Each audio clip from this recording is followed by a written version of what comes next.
Welcome to the Rotunda, the longest-running maternity hospital in the world and the busiest in Europe. We're here!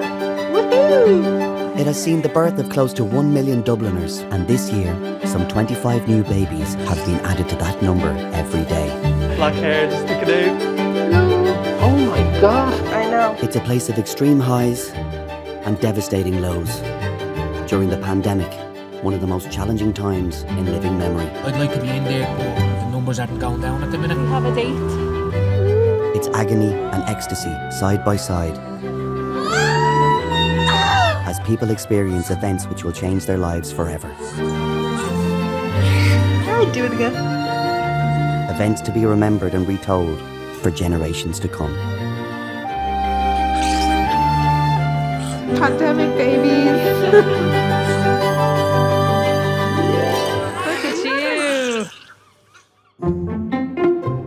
Okay, well, this is the outworkings of COVID. This is what happens when you don't go to the barber for 6 months. I haven't had curly hair since my 20s, and that's a long time ago, I can tell you. The only thing that frustrates me is the grey. You're just a reminder that actually you're a bit older than you think you are. You might think you're Brad Pitt, but you find out you're Danny DeVito, you know?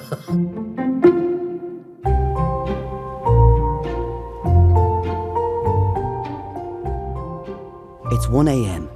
Ciara arrived at the hospital half an hour ago in active labour.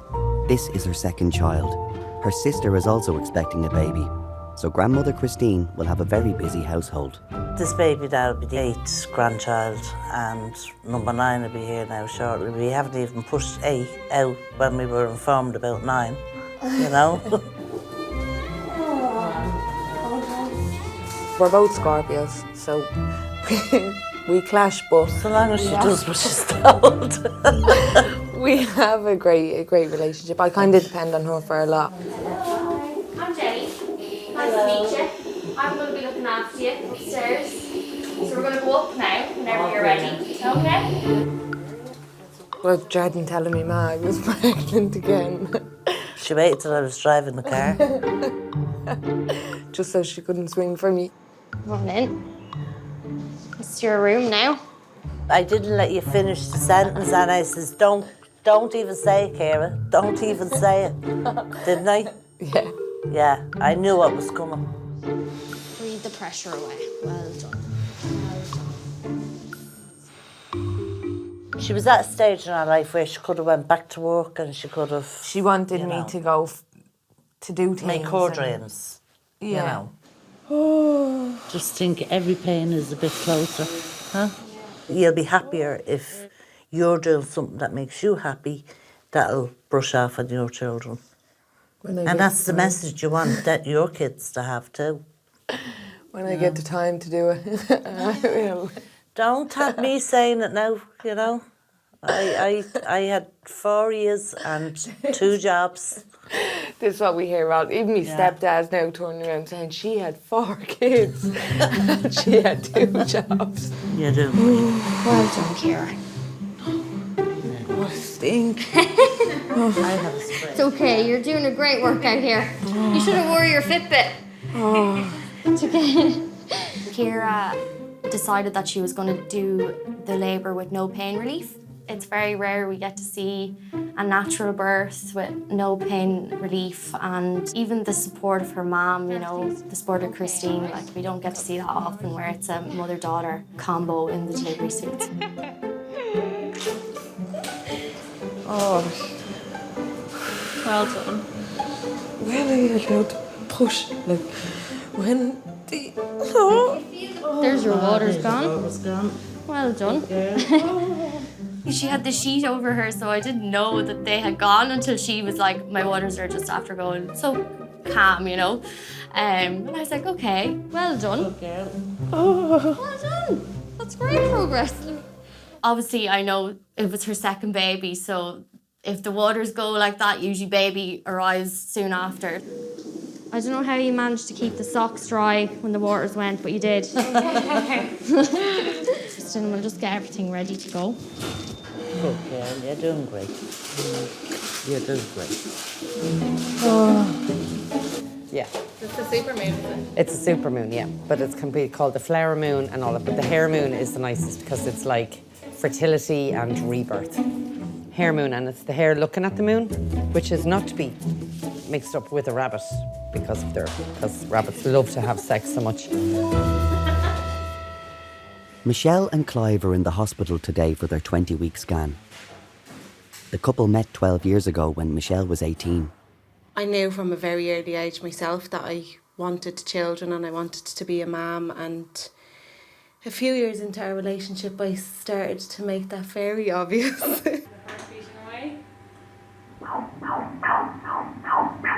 I said to her that we're not having kids until we get married and have a house.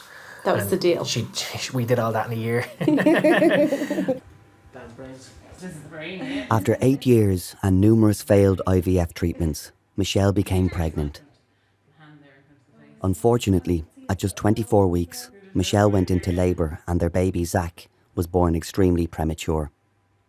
Came out, no sound. They had to resuscitate him, and then we heard kind of like a little bark. A meow. Yeah, a little meow. And he was born. Now he was translucent, he was see-through. He came over for a little cuddle, and then he was whisked away. Hello, Zach. Look at you. Are you giving out? Oh, look at you, gorgeous boy. Oh, baby, sorry. Sorry, is that too bright for you? Hello, my Mr. Moo. There was more positives than negatives at the start. He was getting bigger, but when you were in there was other babies coming in and they were 10 times as big as he was and stuff like that, like, you know, and We call them the giant babies. the giant babies. Close up. Hello. Oh, look at that face. Oh, hello, little pal. Whenever we speak with parents about an infant born at around this gestation of just under 24 weeks, we of course have to always remain hopeful. However, at the same time, we must also remain realistic, because there can be a lot of complications that can happen throughout their stay in the neonatal intensive care unit. Did you give him a kiss? No, I don't really want to. I'm uncomfortable. Give him a kiss.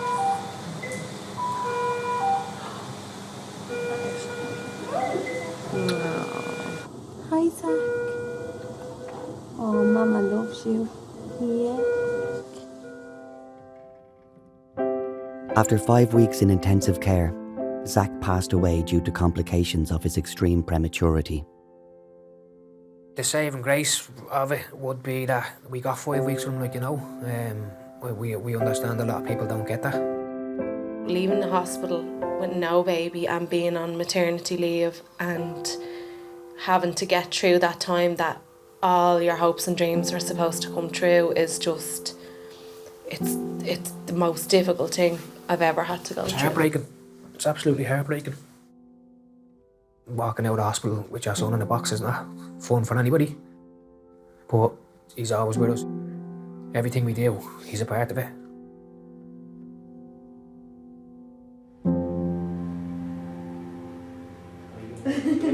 You can make that out, can you? See the little face? Yeah. Gorgeous. It's been 3 years since Zach passed away. Although delighted to be expecting again, Michelle and Clive are taking every precaution to avoid another preterm labour. I just always remind myself just to keep hoping for the best. You know, like, I can see good things coming, and I'm nearly afraid to say things like that out loud, because I'm terrified that if I say something, you know, am I jinxing it? When Michelle was about 14 weeks pregnant, I put a stitch into the cervix. So this is something that we do in patients who we suspect of having an incompetent cervix. So these may be patients who've had a previous very preterm delivery. And then you can see the stitch here. See that little white? That's at the end of the stitch. The hope is that the stitch is going to keep the cervix closed and prevent a preterm delivery. Ideally, we would like Michelle to get to 37, 38 weeks gestation, but obviously the main thing that we want is to get to a point where the baby will survive. Thank you. Oh, look at this one.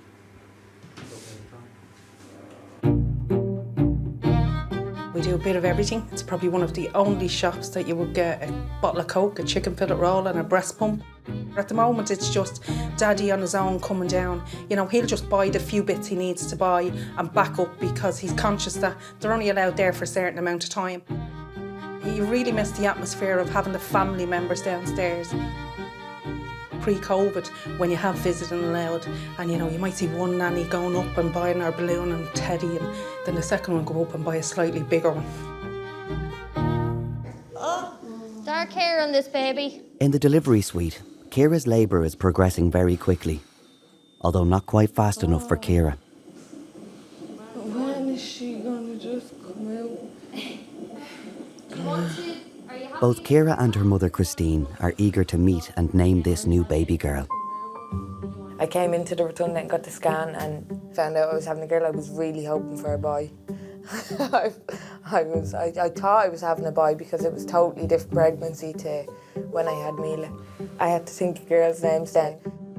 I said, you're going to be in such pain that you're not going to know what's going on. And when they ask what the baby's name is, I'm going to say Christine. Come on, little Christine. Yeah, I didn't want Christine. She said, no. See what way the baby is facing. Good position for delivery. Well, I start showing her Shirley Temple films, so we put Heidi on. And I loved the name, yeah. I loved Heidi then from that. So I ended up going with Heidi. And you're fully dilated. You're fully dilated, so you know, this is it, Ciara. Well done. You might go out and tell Juby that I might have time to go to break. You go in there knowing that you're either going to get your break at 1 o'clock or you're going to get it at 5, and you just adjust to it. What can you do, you know? You're there to deliver the baby, like that's your responsibility. That's what you're going in to do, you know? You can't just say, I'm going for my break now. At the end of the day, that's our priority, to have a safe mother and a safe baby in labour. Yeah. This is it.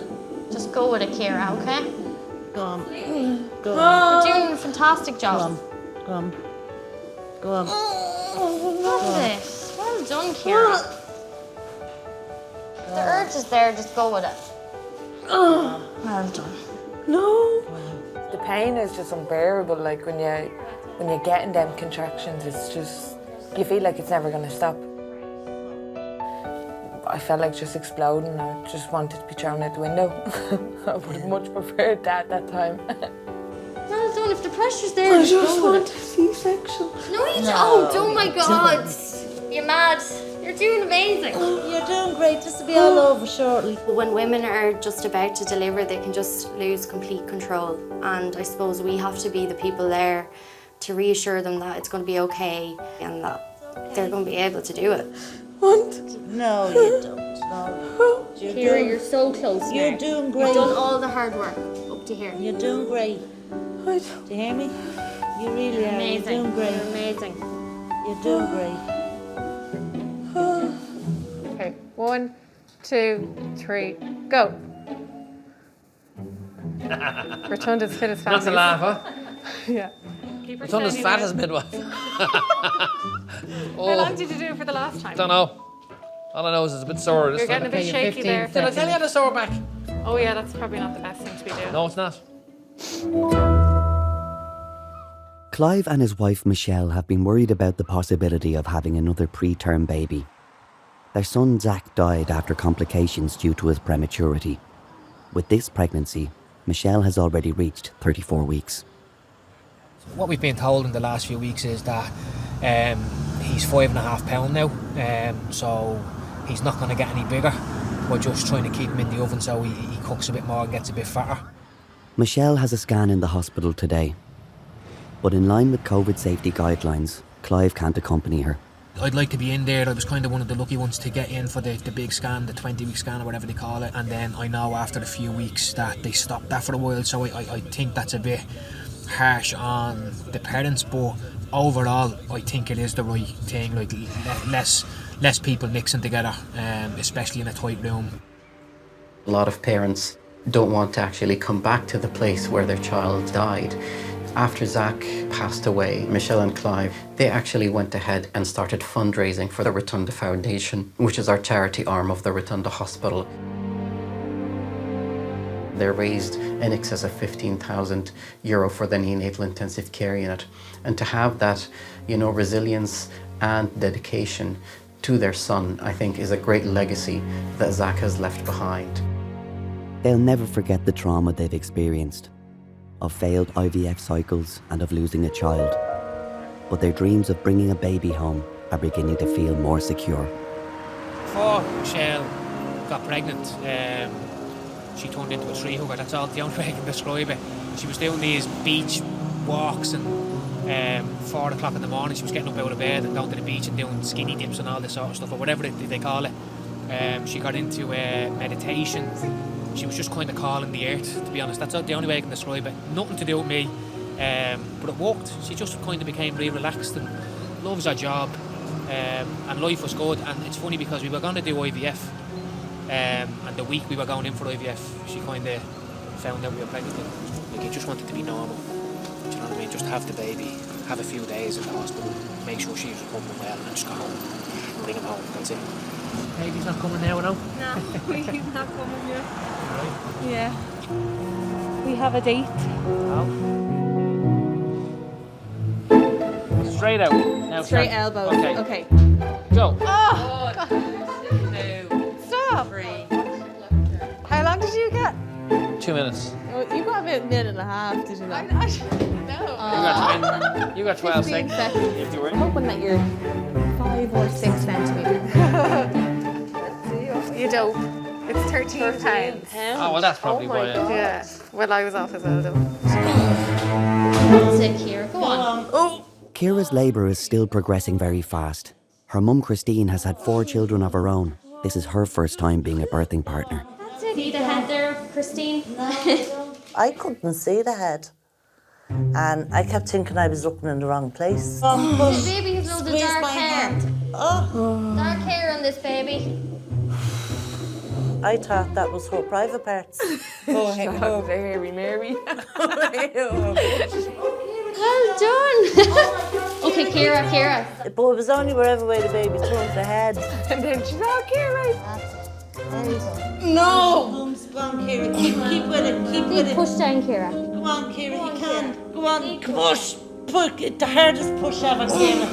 And he should be here. Go on, Ciara. She's just out. Ciara, keep pushing. Oh my God!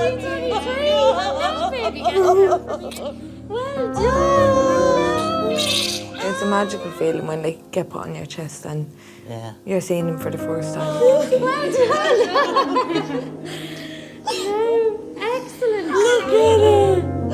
Look at her. She wanted to do it herself, Ciara, and she did it. No epidural or anything. She just had a analgesia-free labour, and she was amazing. Hey. Oh, you really have to give him the finger. The minute she came out, you sort of... I snapped back. Yeah, it was like you Just wanted a shower. That's like me on both my pregnancies. Just wanted up and into the shower. And then you can have a shower and all. Yeah, can Yeah, I? you can, yeah. Yeah, it's just too far away for you to labour in the shower. Yeah. And thank God you didn't get into it because we would have had the baby in the shower. Yeah. We would have, wouldn't we? We would have. And you still didn't get your break. Oh God, I'm grand. Sure, I got a baby. I will go back to work. Mila will be going to school soon, and Heidi will go into creche or down to our nannies. And I'll go get myself back on my feet and start up my life, adding to my life. Yeah. God, she's a guzzler. Did you get a photo of her? Don't get me, just get her. Oh, Ciara, you you're look lovely. great. I don't know what you're talking about. Right, smile the twos.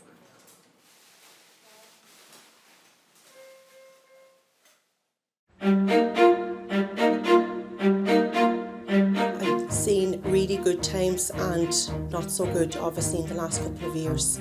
Wearing masks and PPE every day is exhausting. Having to walk in through the door wondering who is asymptomatic and who doesn't even know that they have it.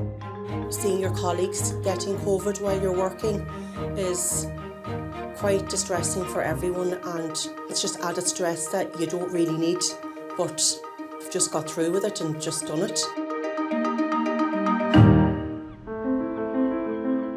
Now 37 weeks pregnant, Michelle came to the hospital today to have the stitch in her cervix removed. Her waters were then broken. After this, the position of the baby's head changed and the decision was taken to deliver this baby by C-section. Because the waters were broken, the risk was that the cord could also come down alongside the hand, and obviously that would be very serious if that happened. Michelle's husband Clive was at home.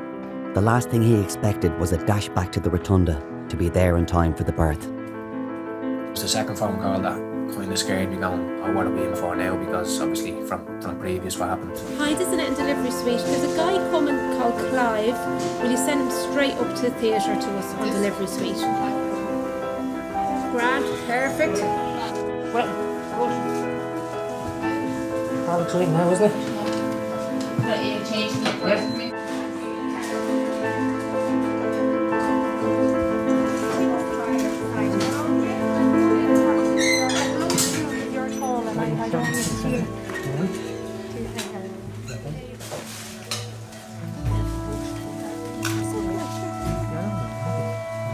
I sat on kind of a bar stool thing beside Shell and just gave her a little kiss and said everything all right, and then a nurse came up behind us going, your baby boy's about to be born.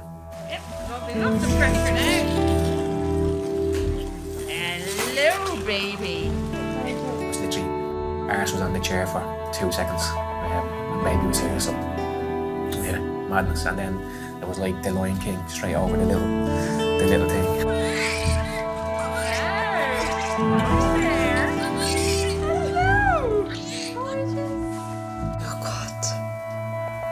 I can't even describe how I felt.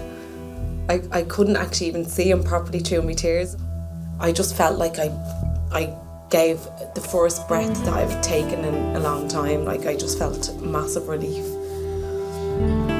Oh, I'm sorry.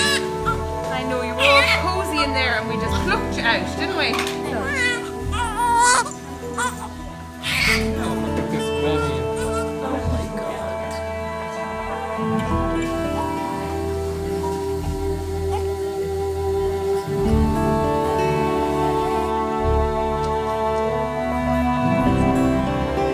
It was literally a dream come true. It's something that I had imagined in my head for so long. I always believed I'd get there, and just being there and being in that moment was just incredible. It's definitely Rio, is he? It's definitely Rio. That is beautiful. It suits him so much. Yeah, and we just have Zed for his middle name. What is it, Zed, is it? Yeah, Rio Zed Ross. After that? Yeah. Oh, lovely. That is gorgeous. He looks so like Zed. Does he? Yeah.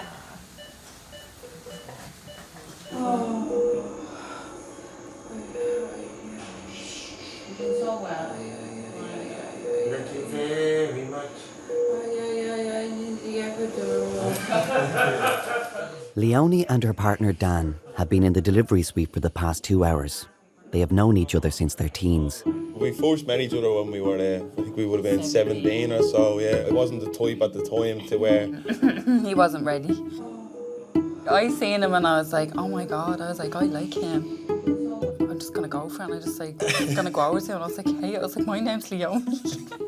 And he just like, he was in the middle of a conversation with his friend and he was just like, I was like, right, I just got pied, nice. Yeah, I knew she was a beautiful human being and I could not break a beautiful He just human wasn't being's ready. heart. He was still in this kind of like, you know, party stages and all, and he just wasn't. It's like, I'll save her for I later. was more focused on the soccer at the time I was. Then she trapped me. But yeah, I wouldn't leave her side till after that then. She became me baby, didn't she? A year ago, they moved in together, but they weren't quite ready for an instant family. It wasn't planned to have twins. We're not that good. I have two. Two little babies. Oh my God, really? Yeah. The day in question that Leonie was saying that she found out about the twins, I was up a ladder and she called me. I know, it's exciting news, isn't it? Oh my God. I thought Leonie was trying to wind me up. I was like, you stop, lad. Yeah. And then For like she constant 5 minutes. Give it over, Leonie. Like, come on, like, you know, is the baby all right? And the babies are okay, Dan. Like, This is number 2.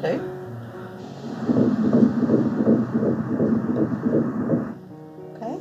2 babies or 3, did you say? 2. Okay. 1 and 2. I was like, 3 is more than enough. I came down off the ladder and then I got a video and then I kind of just broke down in tears. To comply with COVID safety guidelines, Dan could only be present for some of Leonie's scans. It's difficult enough finding out you're pregnant and your whole life is changing, but to do it on your own, like with the appointments, stuff like that, like it's a big moment. It's a special like, moment, yeah. you know, and I know it's like for single babies even it's a special moment, but to find out like for both of us to know that we're gonna have twins and in shock that we wouldn't even thought we were gonna have twins, like. I won't feel these babies pushing out now, will I? So you'll feel the pressure of your contractions. And that's normal. You want to be able to feel the pressure because you need to know when to help with pushing and stuff, okay? There was one Saturday morning when we were working in the lab, we heard chainsaws going on, and there's a tree. The lab are very fond of it because it's the only thing green we can see from the lab. The guy had a chainsaw and he was cutting it down. I kind of said to him, I said, you do know you're cutting down a historical tree. And he kind of stopped then and looked at me, and I kind of said that in 1916, the leaders in the GPO were brought up to Rotunda and held in Rotunda, and they were chained to that tree. So he stopped cutting down the tree. I completely made up that story about the 1916 leaders, but it worked. The tree still stands.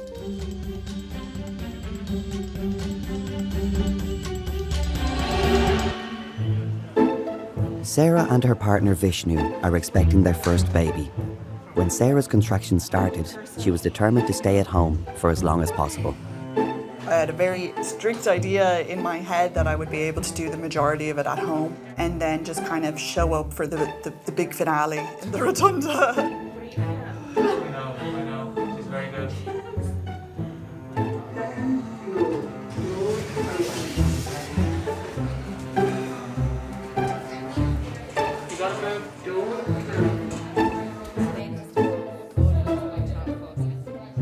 We met in college. We met in 4th year in You're not Trinity. telling it right. See, this is what happens all the time. When I start telling a story, Sarah would be like, no, you're not telling it right. Hey Sarah, how are you? I'm Sharon, this is Fariel. I'm taking care of you. How are you getting on? So we met before 4th year. We met when I was in 3rd year. Oh yeah. Yeah, and Vishnu thought I was really obnoxious, and I thought he was kind of had to stick up his arse. That's it. Well done. Well done. Okay, take your time. Over a €2 coin for a glass of wine or something like that. Yeah, I was a treasurer of a society in college, and I was in charge of making sure that people were paying their dues when they came in to drink the free wine. Which I paid to Bridget Rankin. But I didn't know this. Tiny little booties. Oh gosh. Did I ask you to leave? I can't remember. No, you didn't ask me to leave. No. Sarah's making a show of herself, so I think she automatically left after a while. But that was our first kind of meeting. That was 11 years ago. Can't get rid of me. I'm like a bad rat. You. My fucking back is fucked. Do you want to try on your knees? It would take the pressure off your back. Yeah. If you want to try it, and if you don't like it, we can always go back. You can still use the gas as you wish. Yeah, and you can go right at the bed there. Oh my god, no, that's so much worse. Is it? Oh my god. I was in no way prepared for how painful it was. Absolutely not prepared for and how quickly it got really painful as well. Like a lot of people, I had been like, nah, I don't need an epidural. Like, I got this. I got this. I'll be fine. Like, I squat. I can do this. I think I'm going to go for the epidural, please. Yeah. And thank you. No worries.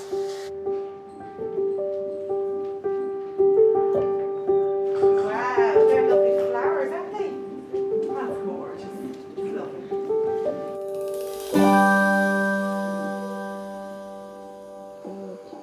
No. Try getting your head down, Dad. You're up too long here. Leonie and Dan were delighted to discover they were expecting a baby. But at the time, they'd no idea it would be twins. I think the first time that we done the test, Leonie, when she was on her own, I think I had the 2 lines. So Leonie's like, oh, I'm definitely pregnant. And when we actually realised, now that meant you were having twins, so we should have known the whole time, but we actually didn't. That doesn't mean you're having twins. Doesn't that know? No. That's just...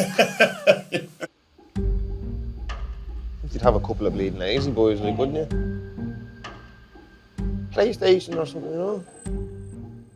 Leonie has been in labour for over 10 hours now.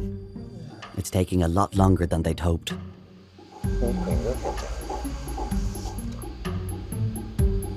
Fair enough.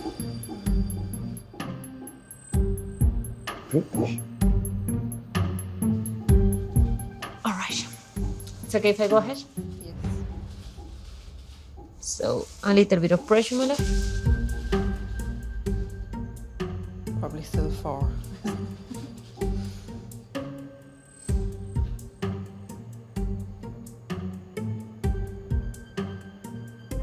Okay, yeah, so 4. 4? Yeah. Okay? Yeah. You look around the walls, you're going, right, like, when is this baby going to come? So, like, Dan's like, will we do a few bets on your phone? I was just trying to amuse her. Yeah, why not? Like, come on, let's do it. Like, what else are we doing? One of the jockeys fell off the horse was running around in circles on the manual. What did you do to favour? I done him in a treble, yeah. 4 some 1. This your second one? I was literally just doing it out of amusement, to be honest with you, like just trying to pass a half an hour or two. So basically off €20 I made 1,000. Dan got a few winners here. We got a good few, didn't we? Yeah. Yeah, you got the baby's look. Got the baby's nappies for the next year though, but anyway. The medical team are concerned about the progress of Leonie's labour. When I'm looking after mums expecting twins, I often comment that you still have to consider the weight of 2 placentas or a single placental mass in the case of identical twins, plus the amniotic fluid in both sacs, and that is a lot for one uterus. You can imagine a prolonged labour and the pressure that that puts on a uterus and the risk of bleeding afterwards. I'm coming to let you know, right? When I examined Leonie, I noted that she hadn't progressed, unfortunately. So at that point in time, I recommended a caesarean section as this was the safest option for both her and her babies. Caesarean, yeah? Plenty of time there, these two. Yeah. She hasn't slept for basically 2 days either, to be honest. They said, well, there's nothing else we can do here, like, nothing's happening. So they came in and they said, right, we're going to have to bring you in to theatre, and that was when it was scary. Nothing hurt you. Okay?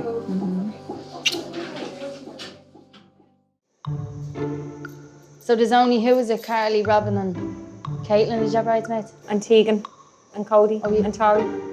You've 6? Mother of God, does he have 6 best men? You don't know?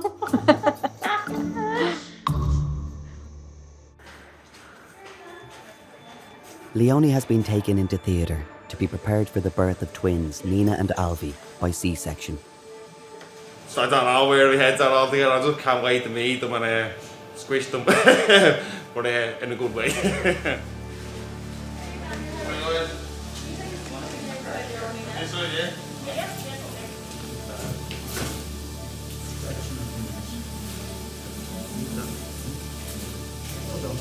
Is okay? Okay. Yeah. Pressure.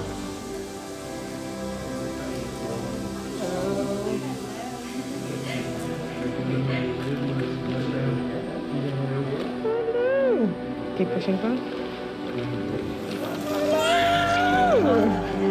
Hey! Congratulations, Leonie. You guys want to have a look? When you hear the crying noise, it's like I've carried around a silent baby for 9 months, and now I get to hear like the voice.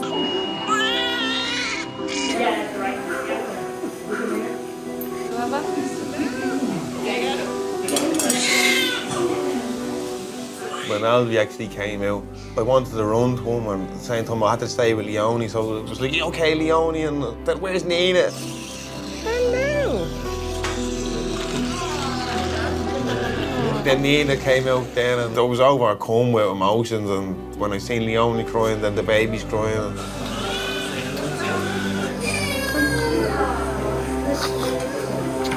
I was like, Nina was like, what are you doing to me? What are you doing? That's exactly what she thought. She's like, what are you doing?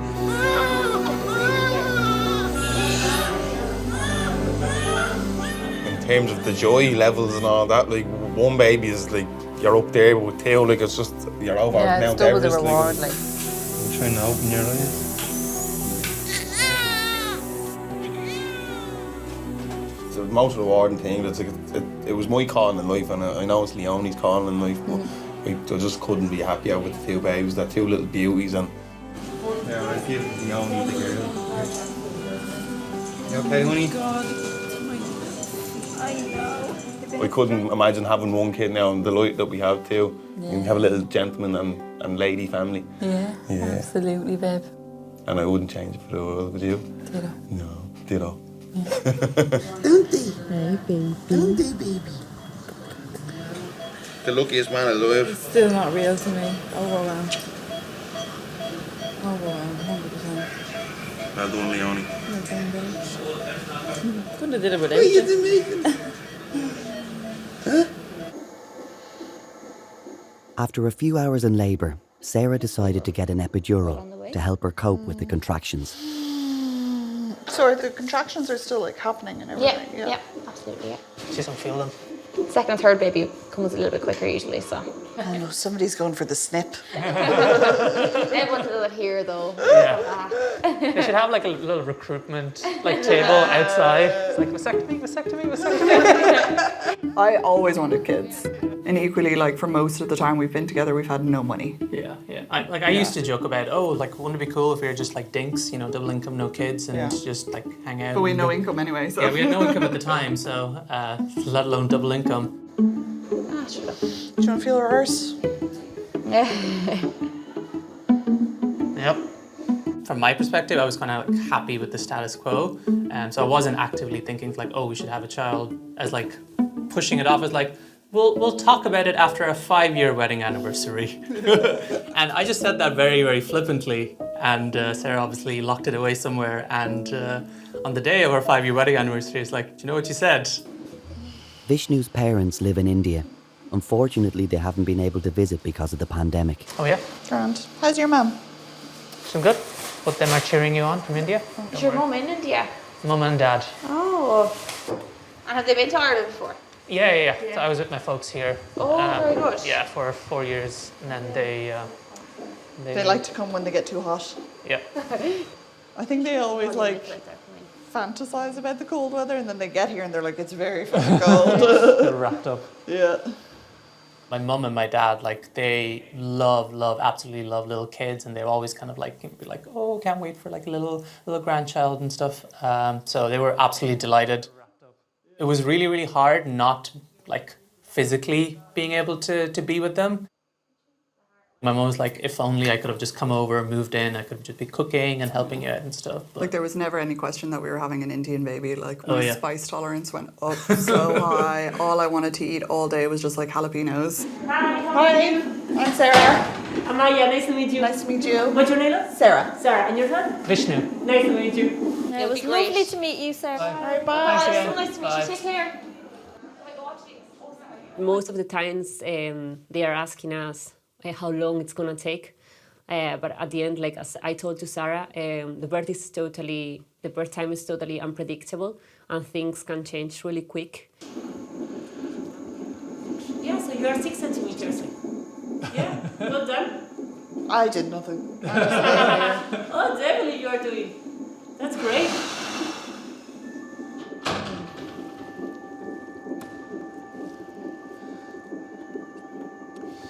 Some good news. Your belly button's gone back inside. No. Yep. No. Yep. Thought you'd like to know that. Yeah, that is good news. Yep.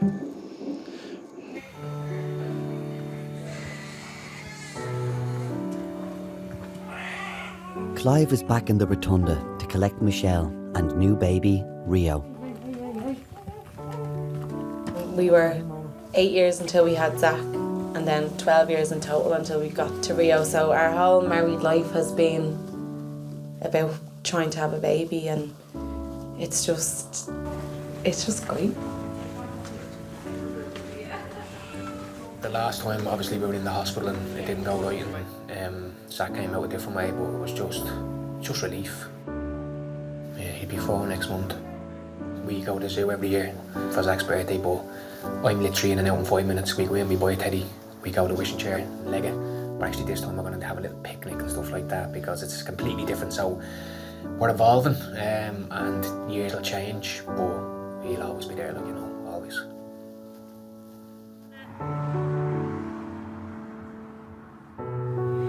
Finally. I can't believe we're actually bringing a baby home.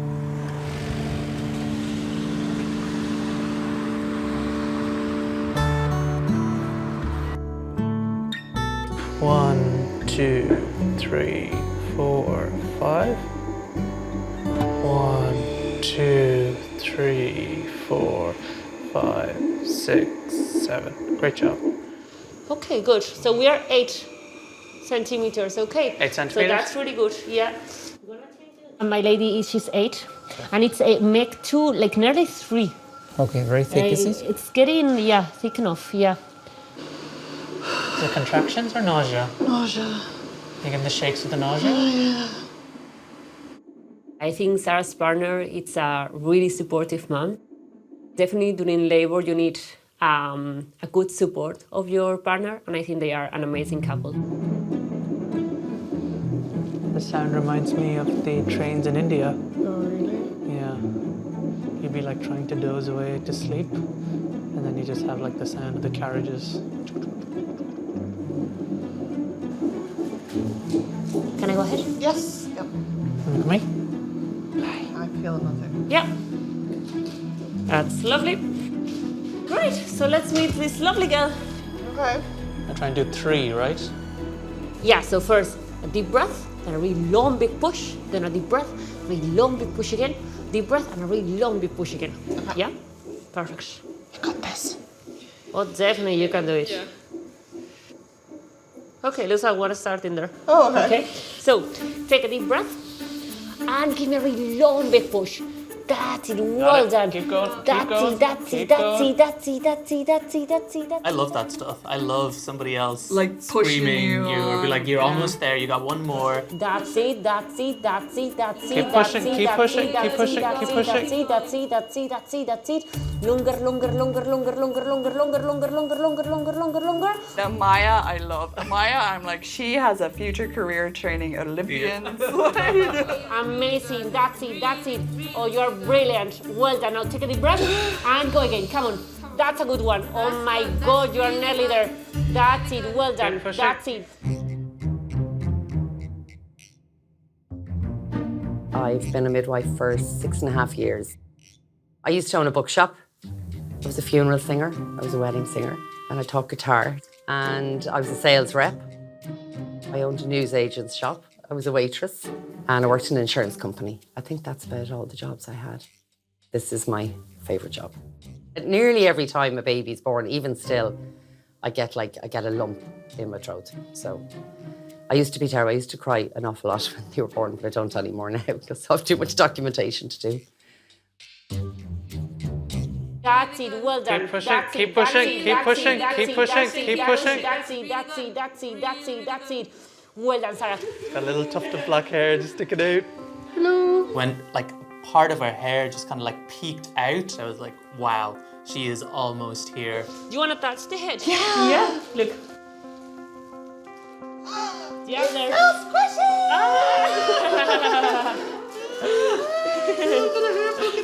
Well done. So we're getting very close now. Okay, my love, you're doing amazingly well. Well, there's a giant head sitting in my vagina. The pushing was getting really hard. It's very strange because for something you can't feel, it does exhaust you. It's now over 70 minutes since Sarah began pushing. The baby is showing signs of distress, and the midwives are hoping that the birth happens as soon as possible. Mentally, I was kind of aware that this had been going on a while. It's obviously not great for your baby to be sitting in a birth canal forever. Come on, go for it, Sarah. Push it, push it, push it, push it, push it, push it, push it. Oh, so close. That's it, really good. All right, okay. Not too small piece. Yeah. With the neck. Yeah. Yeah. She was pushing for a long time and baby was getting a little bit tired. We thought that maybe it was beneficial to give her an episiotomy, that's a little cat, to speed a little bit more. What do you think? Yeah? All right. You won't feel anything. Basically, it's just to have a little bit of more room. Nico, he had repositioned my legs and I could feel her. I can distinctly remember feeling her pass through the birth canal. There's one coming, is there? Yeah. You can see baby coming. Go for it. Go for it, Sarah. I really didn't want an episiotomy. I know Well done, Sarah, that's it. Stop pushing, stop pushing. Well done. Oh my goodness. Well done. Okay. I didn't give you any cut, okay? The pain's still there. Go for it. Well done, okay? And give me a little push. I love that moment of the labor. I even sometimes push with them. Well done. Well done. Look at her. 26. She came out just covered in poo. I think like maybe 2 seconds, and I think it was the longest 2 seconds to hear her cry. Oh, hello, little one. Hello.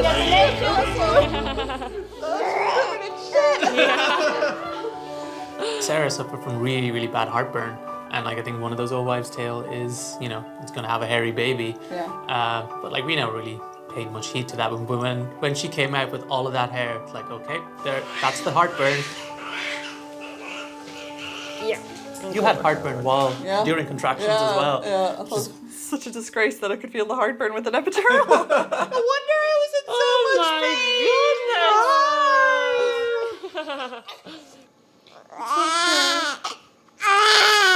Already I was head over heels, so she's completely charmed our lives. Like the love is it's indescribable. Like, bitch, have you seen her ears? She's got real hairy little ears. Oh, look at their ears.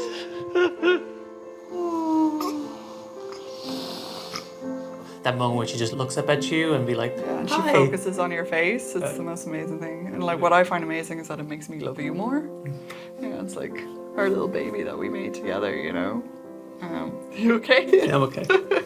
But yeah, it's amazing. Like it's so much better than I could ever have anticipated. You know, it's she's perfect. She's absolutely the best thing we've ever done.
Welcome to the Rotunda, the longest running maternity hospital in the world and the busiest in Europe. We're here! Woohoo! It has seen the birth of close to 1 million Dubliners, and this year, some 25 new babies have been added to that number every day. Black hair just sticking out. Hello! Oh my God! I know. It's a place of extreme highs and devastating lows. During the pandemic, one of the most challenging times in living memory. I'd like to be in there, but the numbers aren't going down at the minute. We have a date. It's agony and ecstasy side by side as people experience events which will change their lives forever. I'd do it again. Events to be remembered and retold for generations to come. Pandemic babies. Look at you. I qualified in the heights of coronavirus pandemic, but it's been a strange experience. Like, obviously staffing was a bit all over the place, lots of people out on COVID leave or close contacts, so you really had to step up straight away, take on your role as midwife. There was no easing into the job. People that you work with, when they take off their mask and you're like, oh, that's what your face looks like. Like, I've worked with you for a year, but I don't know what you look like.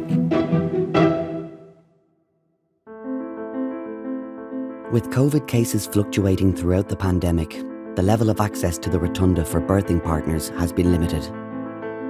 Over the past 18 months, restrictions have increased and decreased depending on the level of the virus in the community. Caroline is expecting her first baby. She was induced in the hospital 2 days ago. Her journey to motherhood hasn't been as traditional as she'd hoped. Growing up, I would have wanted to get married and have 4 kids and not realising the practicalities of that. But you know, when you're growing up and you have this dream, but life, I suppose, it just didn't happen. I did have boyfriends, but they didn't work out. Now in the delivery room, COVID controls allow Caroline to have her birthing partner with her until after the arrival of her baby. Your mum is going to be your birthing partner, yeah? Yeah. I found myself at 38. I'd gotten a house and I had my career, and you know, I thought, you know, time is pushing on and I really need to explore my options before it's too late. So I decided I was going to do it alone because I didn't want to live my life without having a child. So I got a little credit union loan, and I suppose I haven't looked back since. All right, you just take your time, pet. Caroline decided to do a cycle of IVF using a sperm donor and was fortunate to become pregnant on her first attempt. Have you got children? Oh, I have one. You're like me, I'm just going to have one and done. Bit late starting, you know. Yeah, me too. As part of the IVF process, you choose the sperm donor, and how you do this is through online. So it's a little bit like, you know, online dating, but you're getting a baby at the end of it. For me, it was important that they actually wanted to meet the child eventually, so that was an option as well. Get things How old started. is your child? He's 10. Ah, lovely. Yeah. Not a bother on him, he's great. Does it bring you loads of joy? He really does, yeah. Do you know what you're having, or are you going to leave that as a surprise? It's a surprise. Excellent. Yeah. Love the surprise. I have a feeling it's a boy, but you just don't know. I'm a single mother myself, and I felt that we bonded an awful lot in regards to how it is to be a single parent. I'm glad I did it. I'm glad you did too. Because now here we are, we're getting to meet. Yeah, I think everything is planned out for you, isn't it? Sometimes I feel like the IVF worked, it's just chance, like it just was meant to be. I'm hopeful that eventually I will meet someone. Time will tell, and for anyone who's seen Bridget Jones' Diary, it doesn't mean that I can never meet someone. You know, she had 2 when she was pregnant. Caroline had hoped to manage her labour with just gas and air, but after 3.5 hours in the delivery suite, she has decided to get an epidural. Is that a contraction again? No, that's the relief. You know, a few daunting moments are like, oh my God, is it going to be okay? Is the birth going to be okay? Am I going to be a good mother? You know, the usual, but that's all normal. It's kind of just letting the tape up your back, right? Yeah, is the hard work done now? All done, yeah. Oh, So thanks, Brian. You're going to feel the benefit of that in about 15 or 20 minutes.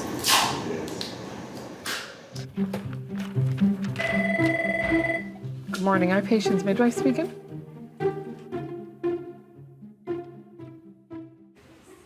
Valerie was admitted to the hospital 30 hours ago not long after her first contractions. Because of COVID restrictions, her partner Giovanni has been able to join her for just 5.5 hours each day. Yeah, he was staying in the hotels for the whole time that I was there. He was just buying the hotels and staying outside, so that when visiting hours were open, he could just come straight away. This is their first baby. Valerie and Giovanni were together just a few months when they found out that she was pregnant. It definitely wasn't a planned pregnancy. It wasn't planned. I was out with my friends, and then she rang me, but I thought she was messing at first. So I hung up, and then she rang me back. She goes, "No, I'm serious. I took the test." And she sent me a picture of the test, so I was like, I just froze and I couldn't talk. It was a very big surprise. But like we were never like devastated or, you know, like I feel like we never really had like a nervous sort of. No negative thoughts. Yeah, it was really kind of calm and chill. We met at a party. We were in the bathroom. I don't know why we were in the bathroom, but he got the shower head. We were dressed like. He got the shower head, spilled it all over my hair and makeup. I had a drink in my hand. I spilled it on him. I was like, "What are you doing?" And then I don't know. We just kind of really got along, like. History after that. Yeah.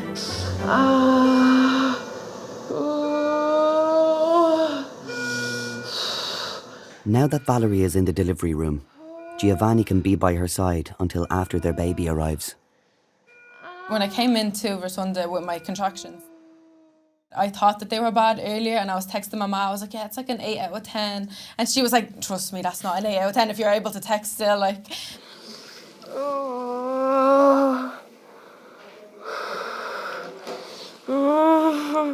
with first-time mums, especially when they're that little bit younger, you have to be really patient with them.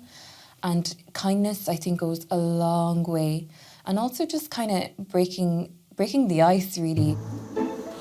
Giovanni, when you get a chance, would you mind popping out baby's first outfit? Just his hat, nappy, vest and a baby girl, please. A vest? The blue. Oh, you have them all labelled out. Yeah. You're very Right. organised. So he's got one. That's so cute. Yeah. Newbie.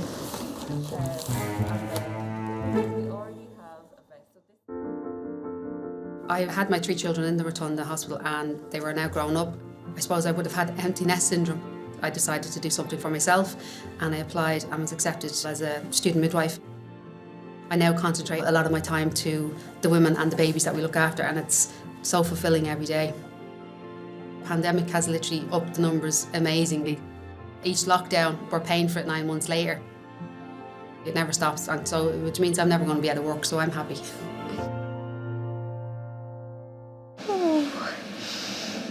Caroline has been 6 hours in the delivery room. She's hoping her labour has progressed. Oh, sorry, no. You okay? Oh. Okay, so you're actually 9 centimeters. You're kidding me. What? Already? Like I'm already there? Like I couldn't believe it. Her mother Vivian is here as her birthing partner. Hello. Hey, Mummy's In here. the beginning, Vivian wasn't keen on Caroline choosing to become a solo parent. When you first said it to me that you were going to get IVF and going to have a baby on your own, I was taken back what you were saying. I didn't know what to think. I remember I said something and your dad told me. Oh, you always have to be different. Yeah, it was hard. Yeah. It was. Because it wasn't a sort of done thing. Because I would be old-fashioned as well. Caroline's labour has really progressed, but her midwife Pauline is concerned that her baby's head still hasn't descended. Now I'll get you a drink of water. She has called in obstetrician Maeve Ogan for advice. It's always difficult for people when they've been in hospital. Sometimes they'll meet quite a few people and all of a sudden, you know, she met me for the first time. It is hard for people when they're meeting lots of different people and meeting people at a time of stress really for them. No better woman than Vivian to help break the ice. I'm Caroline's mammy. We're not alike, believe it or not. So today you says, oh, you can do all the talk. And I was like, well, that makes a change. Would you mind to put the lights on for a minute? Guess how many minutes I was in here when she was born? You'd love that. You'd love this. She's a great yapper, great chatter. You know the railings outside? I lived on the North Circular Road. She was my second, though my young fella was 14 months. Bring her anywhere. And I have to tell you, she was the best baby in the world. She never woke us. Caroline wants to cut to the chase, keen for an update from Maeve. Is everything going okay? Everything's going fine. The next one, as you know, is opening up really well. But the problem is the baby's head hasn't come down. It's not that the baby is necessarily too big, it's just the angle at which it's entering into the pelvis isn't right. Sometimes nature will correct that, sometimes we will correct that, sometimes time will correct that. Going fine. So what we'll do is we'll examine you at 6 o'clock, okay? Brilliant. And hopefully we'll find the baby's head has moved down. Just examine you then and see what the story is. Thanks so All much. right. Thank We'll you. see you later. Bye. Thank you. Thanks, guys. Thank you. Can I tip you? Yeah. Sometimes someone tipping off, it can be annoying. Ma'am, you think just what you do, just keep your hand on me. Here, yeah. Yeah, or on me shoulder. Yeah, between here and here, yeah. But don't rub it. Just put your, that's all right, whatever you're comfortable with. Yeah. When you're really tired and you're in a bit of pain, you're just not feeling your 100%, and whoever's closest kind of gets it. Have you children? Are you I do. I have a little man. What age? He's 10. That looks good. I think Caroline's having a boy. Okay, ma'am. All right, I know if someone... Chat. Okay. But I'm like this, drives me mad. Because I'd be trying to help you. Pressure again.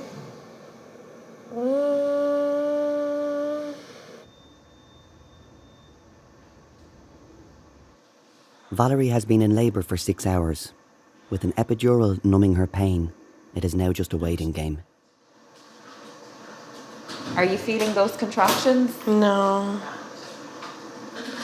You've done well, though. You've done well. Thanks, baby. So is this the first grandchild of your families? Yeah. That's lovely. Must be loads of excitement. My mum was in 2 places. Was she not? No. And are you living at home with your mum? Yeah. And you're 20? 20. You're 20, oh my goodness. Yeah. When I first told my mum, I actually got my little brother, he was 5. I got him to, because I already framed my scan. I did it after my first scan. I framed it and I gave it to him and I said, here, bring that to Ma. And he ran in, he was like, Ma. And then she was like, what is that? And she looked at my sister because she's older than me and she's like, is that yours? And she's like, no. And then she's like, Valerie, oh my God. And she was really shocked. Her friends, they were like, that's fine, like it's a gift, like there's nothing wrong with it, it's an amazing thing, like. So she was really happy then as well. And I'm 20, like I'm not a teenager, like. Oh good, she'd be really excited now to be a granny. She also texted me, she's like, keep me updated. So she's waiting patiently at the phone to hear what's going on. And what about yourself, Giovanni? How old are you? 19. How are you? How do you feel about being a daddy? Great. I was happy, but when I told my mum, just made it even better because I knew I had people to rely on, and she was excited to be a grandmother. Just enough space for your body to curl up. I'm a huge believer in mums in labour. Once they've got the epidural in, the first thing I say is, do you want to close your eyes and go to sleep?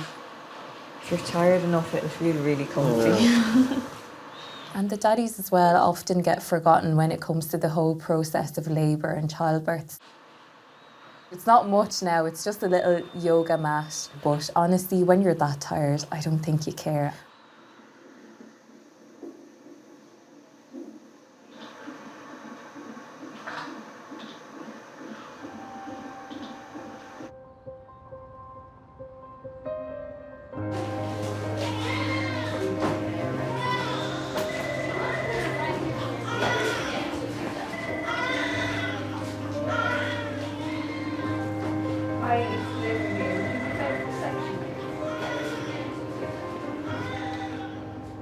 Valerie and Giovanni have managed to sleep through some of the labour.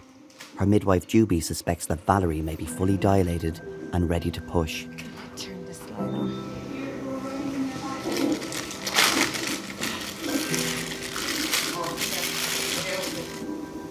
Come on, baby. We're ready for you. Sorry, no, I take that off. When she was like, okay, it's time to push, I'd wake up, I'd be conscious, I'd be aware, I'd push, and then as soon as she'd be like, okay, the contraction's gone, I'd just fall asleep like I'm dreaming. I don't know what I'm dreaming about, but I'm dreaming. And then it was just the same cycle, like over and over again. Now there's a lovely contraction there. Right, go for it. You want to go for it? Big deep breath in, right into the bottom. Brilliant. That's it, babe. Brilliant. Good. Good. got this. Well done. Nice and slow. That's it. That's it. Well done. Well done. I seen the head and I was in shock. It was there, like literally happening, and I'm watching, and then just I felt like so blessed. Yeah. Good. That's it, babe. Well done. Good woman. There you go. That's it, babe. Well done. Go ahead. And open your eyes. Look at your baby. Oh my God. 352. Hello. And voila, baby was born, and that was it. It was actually almost textbook. Here's your baby. My heart opened up and just allowed like something to enter, and just another part of me it's there, and I felt whole. Now. No, hello, mister. Hi. Give him a cup. Good boy. It's like he's just always been here, like. Yeah, it's just like he's been somewhere. He's been somewhere with us, like my whole entire life. He's been there. He almost looks like he's smiling. Look how cute he is. Hi. He's the image of Giovanni. Oh my God. He looked familiar to me. But everyone keeps saying that he looks like me. But I just think he looks like someone I know, but I don't see him looking like me yet. You look like your daddy. He's made me more responsible. There's someone out there that I have to take care of now. Hello, baby. Hello. I've always wanted a boy, like my whole life. It just made me feel so like whole and like just so excited to meet him, like, so. Hello. We love to see when a mother comes in with her daughter in labour, because you know that she's going to really keep her grounded and calm, and she's been through it before. They know that their daughter is going to be able to do it, and they give them all the support in the world that they need. It's just a different experience when the mother is with their daughter in the labour ward. I'm with my daughter, I'm worse than the patient. I said I can't. And she's 39, she's nearly there, I hope. Brilliant. Yeah. Congratulations I'm in afraid advance. going a bit better. You'll be fine. Yeah. You'll be fine. Enjoy it. Consultant Maeve Ogan has been called to check Caroline's progress. Although nearly fully dilated, her labour has stalled. I suddenly start going into what I felt was like a pain. Things didn't feel right in my body, it didn't feel right. You okay? Yeah. We're going to see this baby, okay? But unfortunately, 90% chance it's going to be a caesarean section. The neck of the womb got to 9 centimetres quite efficiently, but unfortunately baby's head stayed quite high and slightly tilted, which meant that it wasn't moving all the way down the birth canal. So, what we're going to do, we need to get you pain-free, and then we need to examine you again in the operating theatre, okay? If baby will come normally, we'll do it. All right? We'll do it. Are you okay for us to do the safest thing possible for you? But it just hasn't moved down the birth canal at all. I have a weird fanny. I knew what Did I say what I think you said? Yes. Come We're going to bring her, and you can be there. Can I bring it? Thank you. No bother. I'll I'll see you soon. They're going to bring her to the theatre. And which room are you? You're in She's here. 10 or 11. I'm glad. God, the face. I tell her, I'm trying to have the baby myself. Oh, I know.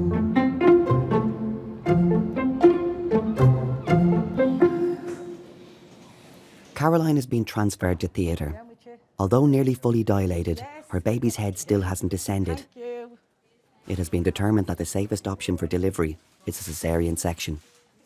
Given everything that was going on, the baby's size, and the long duration of events until that point, the safest thing for mum and baby was determined to do a caesarean section.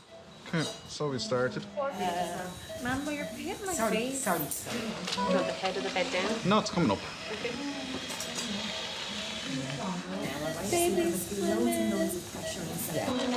It's a gorgeous little boy.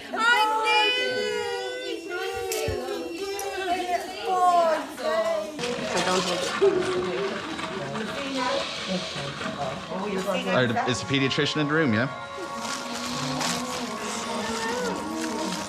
Baby was delivered and was just unresponsive immediately after birth.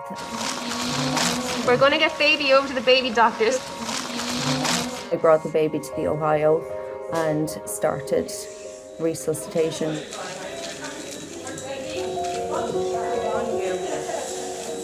I was waiting and waiting and waiting to hear the cry, and I never heard the cry. I just wanted him to cry so that I knew that everything would be okay.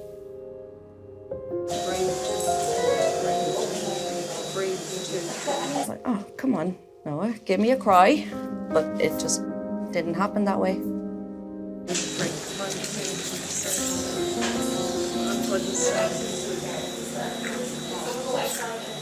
Thank you. It's all very straightforward here. I got something was, everything else wasn't. Can I have pregnancy? Yeah. 3 beans, please. Yeah. Your daddy? Yeah. Baby's okay. Yes. You're okay. You're okay. The paediatric team has been called in to help with resuscitation. He's got all the right people around, okay? Okay. So we're all the doctors in here. Yeah. And then we use the button to ring up. Compressions, please. Do the trolley. Do the tube, please. Which tube do you need? Oh yeah, waking up a bit. That's up good there. Yeah. I'm sure we're thinking up there. Have another quick listen. Switch turns there. Looking nice and pink now. Yeah. Bitch, Jones to be here. Apart from that. You're like, they're okay. They're okay. So the relief that you feel is just incredible. So now this image of gorgeous. And she the same colour hair as well.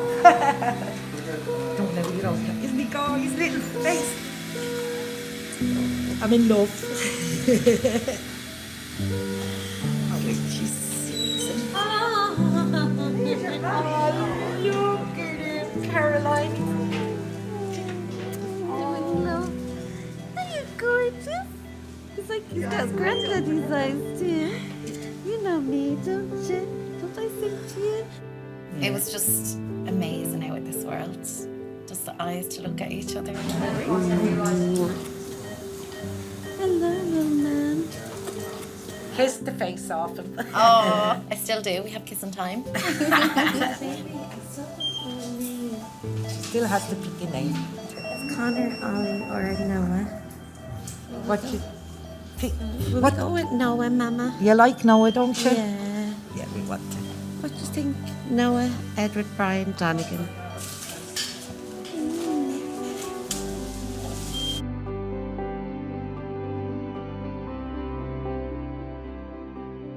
So I'm working in the Rotunda now the past year and a half. I work with women during the pregnancy and up to 1 year after the baby's born. The pandemic in the past year has meant that women couldn't bring their partners to their first scan, the 20-week scan now, but at one point they couldn't even bring the partner into that. So they've been kind of doing this whole pregnancy journey on their own. Before the pandemic, your partner was able to be there by your side through the whole journey. Sometimes now they're outside waiting for a phone call in the car so they can come straight in when you're in active labour, which could be hours, you know. A lot of people have felt not traumatised by the birth experience, but by their time in hospital being alone. You know, felt like they were a burden asking the midwife for help, just suffering on their own and their bedside with their curtains around them. So that's definitely been a huge thing. Galway native Orla is expecting twins. Her husband James and herself have a 3-year-old boy and are delighted at the prospect of extending their family. It's only then when you realise when someone says you're going to have twins, like, yeah. I knew what it was like to have one, and I was saying, then Like a few people said, like, do you know what twins is like? Like, you're not going to get a minute. It's only then when it would hit in, like, God. I'm so to tell him that. Thanks so much, Jane. Bye. Bye-bye. Orla caught James's eye with her enthusiasm for DIY. Bought a shower off James. I got a discount too, actually. You can tell them then about meeting in a nightclub. Well, you had to come back the second time for the shower door, because Yes. I took something out of the shower door, so I should come back again. Yes, could he come back to see the shower? But that didn't happen. But here we are, 11 years later. After 2 years trying for a second baby, Orla became pregnant. We had our first scan then at 12 weeks. James wasn't allowed into it. So just couldn't believe the midwife was like, we have 2 heartbeats, and I just started bawling, just absolutely bawling. And I suppose the way I looked at it was, oh my God, we're over 2 years trying and now we have 2 babies, which is, again, I kept saying to James, like, we are just so blessed. At this first scan in Galway, Orla was also told that this would be a high-risk pregnancy. She is now 16 weeks pregnant. Yesterday, a consultant in Galway diagnosed twin-to-twin transfusion syndrome, which puts the survival of both babies at risk. That was scary, that I probably will never forget. We had to leave Galway University and drive straight to the Rotunda. Quick pack a bag and get on the road. That was a scary journey, probably one I'll never forget, to be honest. Orla and James need the Rotunda to assess the twin-to-twin diagnosis and see if there's anything they can do to help. Because of COVID infection controls, James has to stay outside in the car. James couldn't come in, so I went in for the scan and the consultant confirmed that it was 2 girls. And it wasn't the big gender reveal we had hoped for, but I ran out to James in the car and told him that we're having our girls. And I suppose I just prayed and prayed so hard for them. And everyone, oh my God, we have amazing support, don't we? There is candles lighting across the country. Today in the Rotunda, surgeons will attempt to save the babies with in utero laser surgery. With access for partners confined to a 2-hour period, during which Orla will be in recovery, James has returned home, but will be able to join Orla for a scan in the morning. Do you know what? Quite lonely. Yeah, it's tough without him. Yeah, it's been a crazy 2 days, to be honest. So he was just able to drop me to the door last night. The twins are identical, so they share 1 placenta between them. Unfortunately, the babies are not getting an equal share of blood and nutrients. This is a really serious complication. If it isn't treated, then the risk of one or both babies dying is extremely high. There is evidence of difference in growth between the 2 babies, so one twin is quite a bit bigger than the other baby. Now at 16.5 weeks gestation, the only option for treatment available to us is to attempt to go in with a camera and look at the placenta, find the blood vessels that are connecting between the 2 babies and use laser to seal off those connections. Laser on.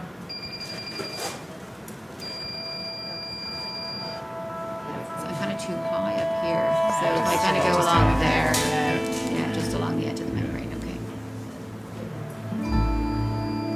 You'll always be thinking of a bad thing. It's just a worry. I wouldn't think I've felt any of this at all when Reese was born, because there was no worry. It was, to us, it was a common pregnancy. Where this isn't. It is a slow waiting game. It isn't nice, but hopefully everything will work out. I'm gonna sell that. This one. Laser on. We keep Orla in hospital overnight and then perform another scan the following morning. And what we're looking to see on that first scan is simply, have both babies survived the surgery?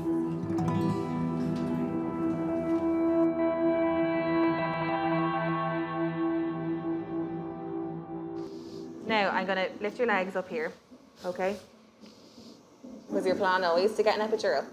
Yeah, they said to me to get it because of the epilepsy. I take whatever's going out. Katie and Seamus are expecting their first baby. Katie has a diagnosis of epilepsy, so has been advised by her doctors to have an epidural.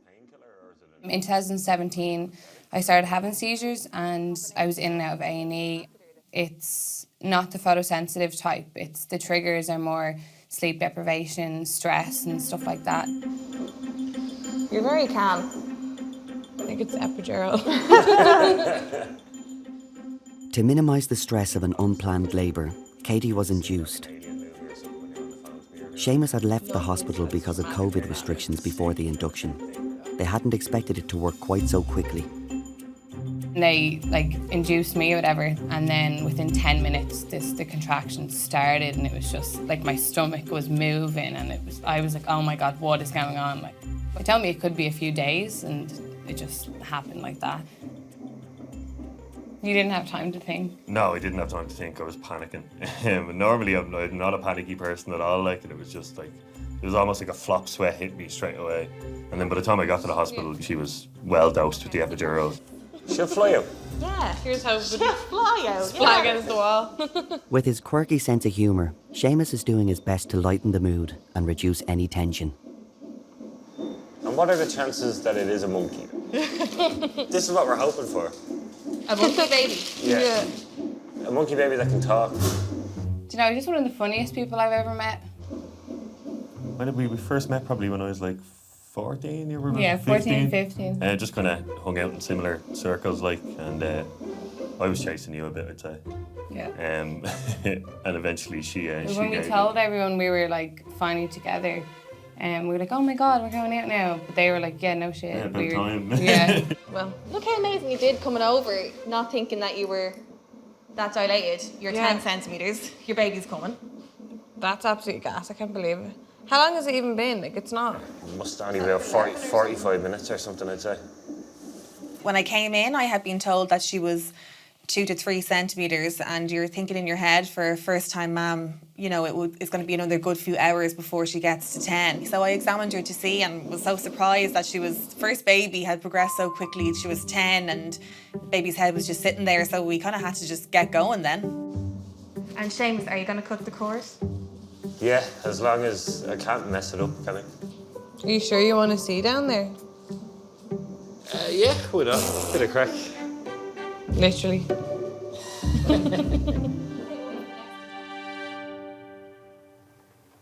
James has driven from home in Roscommon to be with Orla for a scan.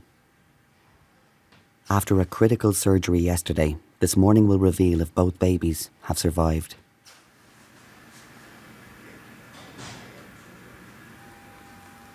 This is the smaller baby over here, okay? Thank you. It's great. Yeah. The heart beating away. Yeah. And then...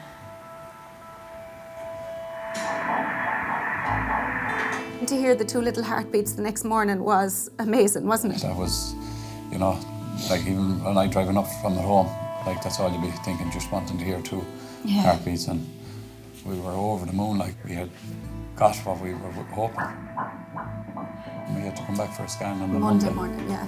Still happy to knew that we had 2 heartbeats from the Thursday, and we had to go in for the scan on the Monday, and then things changed.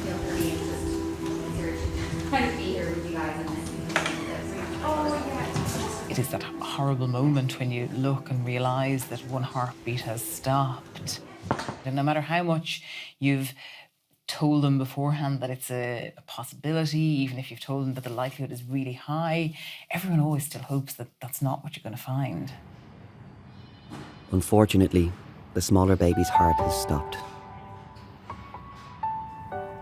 when you hear a bit of a silence, it might have been only for 2 or 3 seconds from when you heard the first heartbeat, and them 2 or 3 seconds were the it felt like a long time, and you knew the silence wasn't good. You just freeze. It was straight away, oh, please let our other baby fight.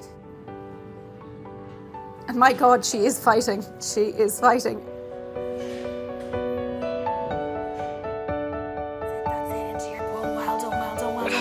Let your breath go.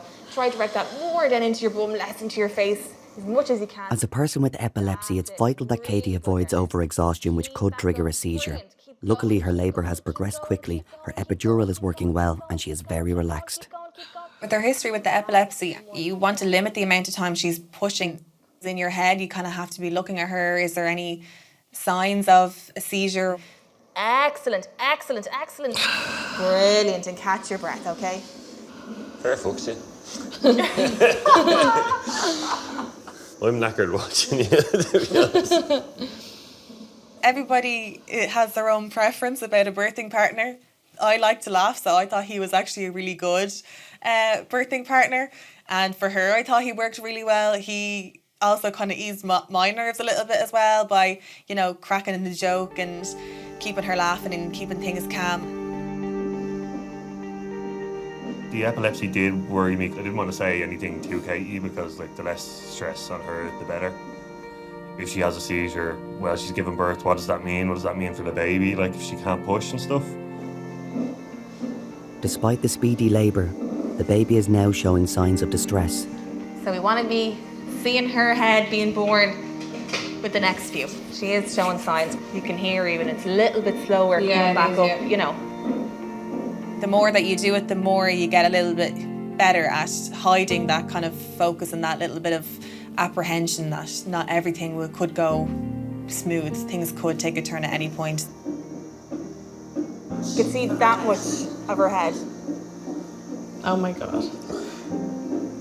There's a human coming out, you know. I know. Stop. She better be sound.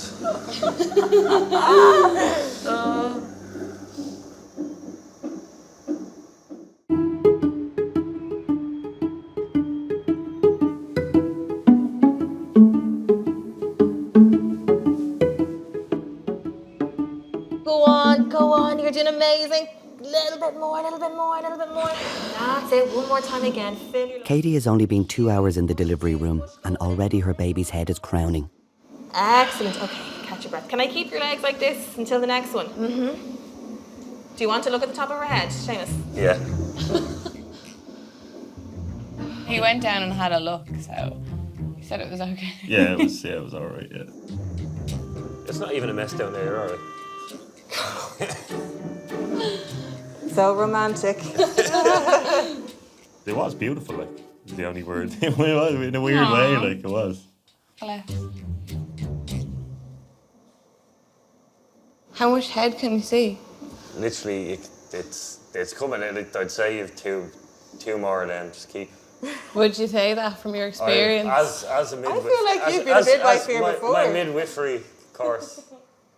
2 more of them yolks you'll have her good on you. Yeah, you'll be fine. Shoot her out now. Stop messing. The contraction there now, go on. You'll be laughing her out. That's it. Excellent, excellent, excellent. Go on and go with that, go with that, go with that, go with that. Oh, her little head's out. Oh my God. Okay, her head's out. Oh, she's trying to cry already. Can you hear her blowing bubbles? Yeah.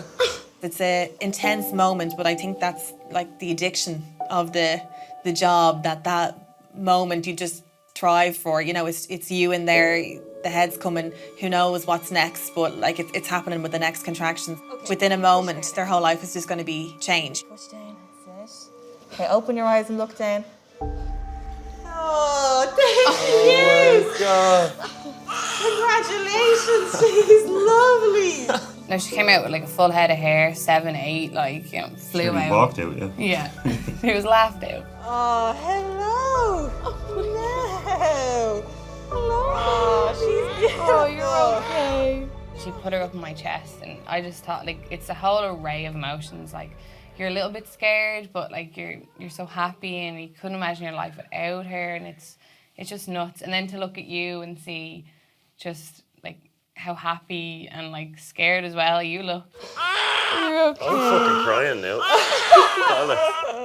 You hear people always say like, oh, it's an indescribable feeling, like, and it's that like until you're a parent, you know, that bullshit, like. But it actually is. Like, I think I started crying as soon as she came out, and it's just like a flood of emotion. Oh, you're okay. You did that.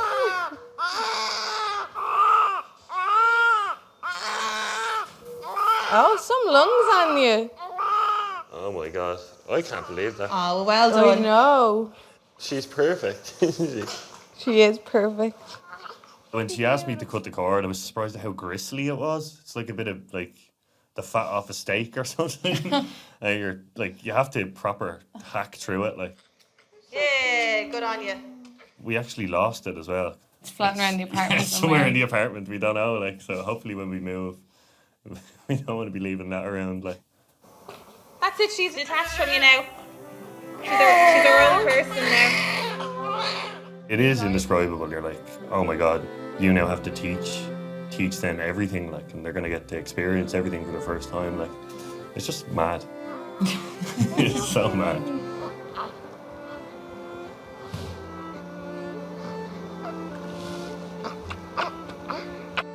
It's nuts out here, kid.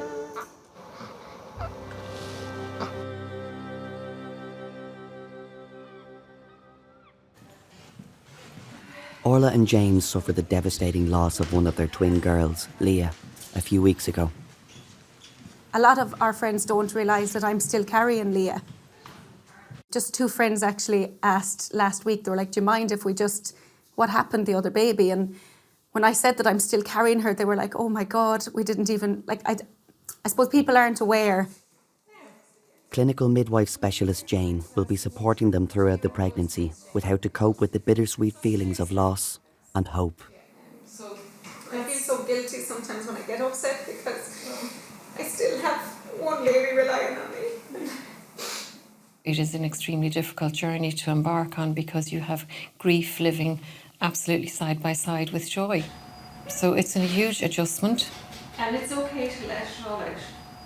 For years to come, we would like to think that Freya's birthday, will be a happy time. And perhaps I might say to them on the birthday cake, other couples have said to me that in this scenario, they've a birthday cake and they might get a little butterfly and they might place a butterfly on the side of the cake. So Freya will know it's a happy day, but she'll always know that there was a little piece of Leah included in it. The idea of what I'm going to show you today is to encourage you to create memories and have connections. Think about having these for the 2 girls. Okay. And you need to take them, put your smell on them, and then perhaps, when you say your final farewell to Leah, that one goes with her. And then Freya, when she's old enough to understand, you'll say, well, you have a matching comforter. Your sister also had one, and she has hers with you, and you may even at birth put one with one and swap them over. I suppose Jane, she has been through this with couples and she knows what to say to us, and just to even have the little teddies going home the last day was lovely, and there's one for Reese and one for each girl. Orla will have regular scans to keep a close eye on baby Freya's progress until her birth by caesarean section. This baby is flying around, so she is. I feel we're a lot stronger, and I kind of get comfort in the fact that they're identical twins, so that I will know what Leah looked like. It just gives me a little bit of comfort. And today, we did our scan today, and just to hear that Freya is doing so well, it just means the world. And there's the 2 little heads together, so see the size difference. Yeah. Take a little picture of her for you. Do, please. Yeah. I get very upset when I start thinking about delivery, because I suppose at the end of the day we're going to be bringing life and loss into the world. But I do know it will be a section, probably around 38, 39 weeks, and that gives I've comfort knowing that it's planned.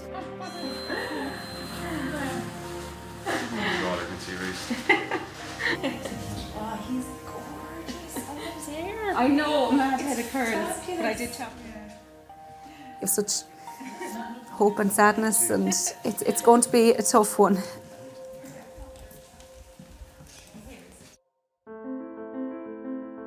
One of the things that I learned early on here was that the provision of life or birth was tantamount to the daily lives of the people I was going to deal with. And they were all affected by the beautiful things in life, but also the death of a baby. That's probably something that is in my own background, because I was a twin and my twin didn't survive. In a different age, admittedly, the attitude was that you had another baby, that you hadn't a total loss. But that was not reflective of the loss that the mother was feeling in terms of that dead baby. In the Rotunda today, that wouldn't happen. Memories are sacrosanct and protected.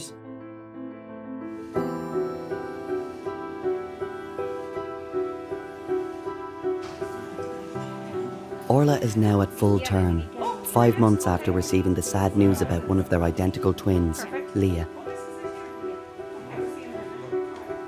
On that Monday at the scan where we had been told that there was no heartbeat for Leah, the first thing Jane said, and which was actually lovely, was she said, you know what, you should really give baby a name. And it just suited because I said little Leah and fighting Freya. The couple have plans to honour Leah with a blessing and a burial. The date that we found out that she wasn't still alive, that marked that day down, and we'll never forget the 15th of March. 15th, yeah. That, you know, we'll use that as an anniversary for Leah. So. Yeah.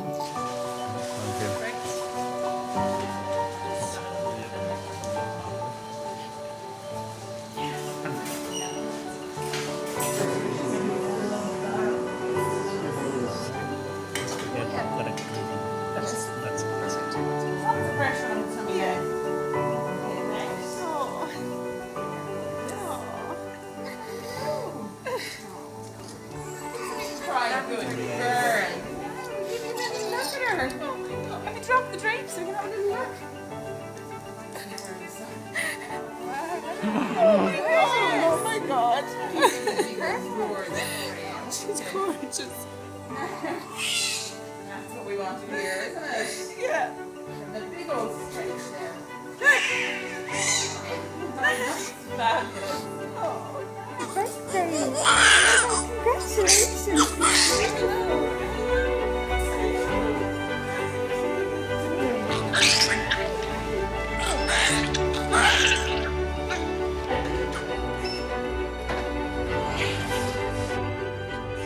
I suppose you have such hope and sadness, but yet I have to be so hopeful because we have a baby that is dependent on us. Come on over and meet your little girl. She's gorgeous. Joe? Oh, I think she's just good here. Yeah, she's the red hair and everything. I'm just so glad she's here. And for Freya, you know, in time, as she's older, she'll have to be explained that she started off life as an identical twin. You know, just to be able to show her that the fight that she has put in to survive. Oh, hello, gorgeous. Oh, we have been dying to meet you for so long. And yeah, it's just wonderful. I hope you like pink. I hope you like pink. Mommy has lots of pink for you. Oh, you are the cutest little thing.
Welcome to the Rotunda, the longest running maternity hospital in the world and the busiest in Europe. We're here! Woohoo! It has seen the birth of close to 1 million Dubliners, and this year, some 25 new babies have been added to that number every day. Black hair just sticking out. Hello. Oh my God. I know. It's a place of extreme highs and devastating lows. During the pandemic, one of the most challenging times in living memory. I'd like to be in there, but the numbers aren't going down at the minute. We have a date. It's agony and ecstasy side by side as people experience events which will change their lives forever. I'd do it again. Events to be remembered and retold for generations to come. Pandemic babies. Look at you. COVID has really brought a lot of changes. People are coming into hospital. There's a lot of PPE gear. There's a lot of people obviously wearing masks. So the anxiety in that in itself really has an effect on the women. I actually really miss seeing grandparents coming in to see their grandkids. There's like balloons, there's flowers, presents, and they're so excited. And there's that like energy of happiness. With the numbers of COVID cases fluctuating throughout the pandemic, the level of access to the Rotunda for birthing partners has been limited. Over the past 18 months, restrictions have increased and decreased depending on the level of the virus in the community.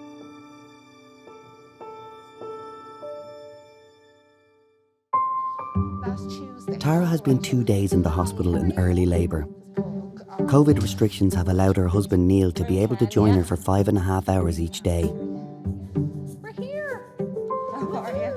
Now that they have made it to the delivery room, he can remain with her until after the baby arrives. We met through mutual friends at their housewarming party. My friend had married one of her friends and I answered the door to her and got drunk. A couple of hours later I asked her to marry me and we're here now. I didn't say yes that night, but... I just knew that I wanted to marry her. Is this a little boy or girl? A little girl. A little girl. And what do you have at home? A little girl. Fantastic. Yeah. We make cute girls. Oh, isn't that They great? look like their daddy. Don't they? It's typical, isn't it? Mother All Nature. hard work. Yeah. That's us yesterday. Oh, look at the... Oh my God, she's a specimen. Image. Oh, look. Sure, I love him, so why would Yeah, you? well, that's it. Half the battle. These gorgeous girls. She'll be Exactly. spoiled rotten. So your little girl, what's her name? Erin. And who's minding her? Granny and Grandad. The love of your life. Your face just lit up. Oh, isn't that great? She is my rainbow. Oh, isn't that She lovely? really is. And my journey to motherhood has been not an easy one. Been consistently pregnant for the last 4 years. God, that can't have been easy. No, very tough. No, it was. And you came in here. You were you treated in here? Yeah, for all of them. So yeah, the first one was as bad as they get, but We have experienced two very, very hard losses. One that where I nearly did die. Unfortunately, our first attempt ended in a miscarriage, and unfortunately complications led to me hemorrhaging quite badly and I nearly died. as I told one of the registrars who came to see me on my second natural miscarriage, I said, I'm going to keep trying until you send me home with a baby. Became pregnant again for a third time, and again it was a different experience. We didn't really exhale for the first 9 weeks until we heard a heartbeat. I quite quickly said I was going to enjoy that pregnancy for as long as it lasted, and fortunately They went well. yes, and Erin, our rainbow baby, came in and brightened our entire world. Yeah, just we're so lucky. We're so lucky. Counting my blessings in every possible way. Watching her thrive has only helped us blossom. God, it can't have been easy during COVID to be No, working from like home. yeah, Oh my like we went God. from straight in and minding a 1-year-old, and then by the time lockdown 3 happened, trying to coordinate a toddler It was just a completely different experience because like we had a period of crash in between, Right. and we got so used to it, and that's part of the reason why I'm pregnant. When the crashes reopened, we made sure that we had husband and wife time. Okay, if we can't go out for dinners and we can't have date nights and we can't have holidays, how can we have us time? And you know, he would always make dinner and I would be dessert. We enjoyed our lunch breaks together. Oh dear, yeah. Pandemic babies. Well, the proof in the pudding is in the dilatation, because Yeah. so if she's dilating, she's progressing. Yeah. You know? Boston native Ryan is expecting her first baby. She met her partner Patrick just months after arriving from the United States in 2019. We met on Bumble, and we probably talked for about a week, and then we went on a date, and we just had such a great time. We were together for about 6 months, I'd say, and then COVID happened, and so we went from seeing each other like 2 or 3 times a week to then being with each other all the time. There was a real high pressure situation, so you learn a lot about people quite quickly. You know, everybody can do it when it's going easy, but you face that little bit of kind of adversity, if you like, bump in the road type thing, and you kind of see what a person's really about. And that was the start of the pandemic, and here we are 15 months later.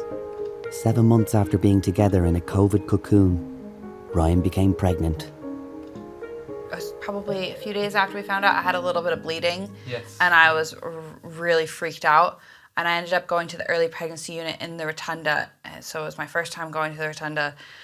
We're pregnant for the first time, and I was like, oh my gosh, I feel like something bad's happening because like you're not supposed to be bleeding.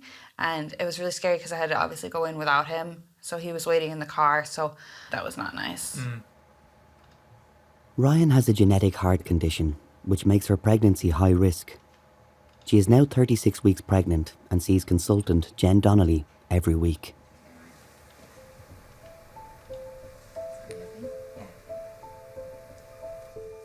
I have hypertrophic cardiomyopathy with arrhythmias. So basically, it's a genetic condition where the walls of my heart get thicker, so my heart gets really stiff and it has a hard time beating.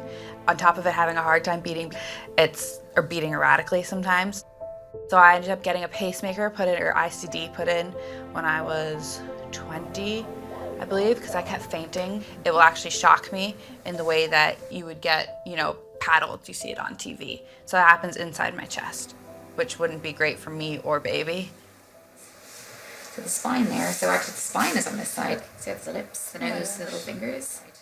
We know that people with hypertrophic cardiomyopathy are at increased risk of developing complications such as an abnormal heart rhythm or heart failure, sudden death, and other cardiac symptoms such as shortness of breath. And that these during pregnancy can change, particularly around the time of the 3rd trimester and around delivery. Oh, fantastic. A little 2-page medical history. So that's brilliant. So what we're going to do have here. I didn't have any bad rhythms or anything after my surgery until I got pregnant.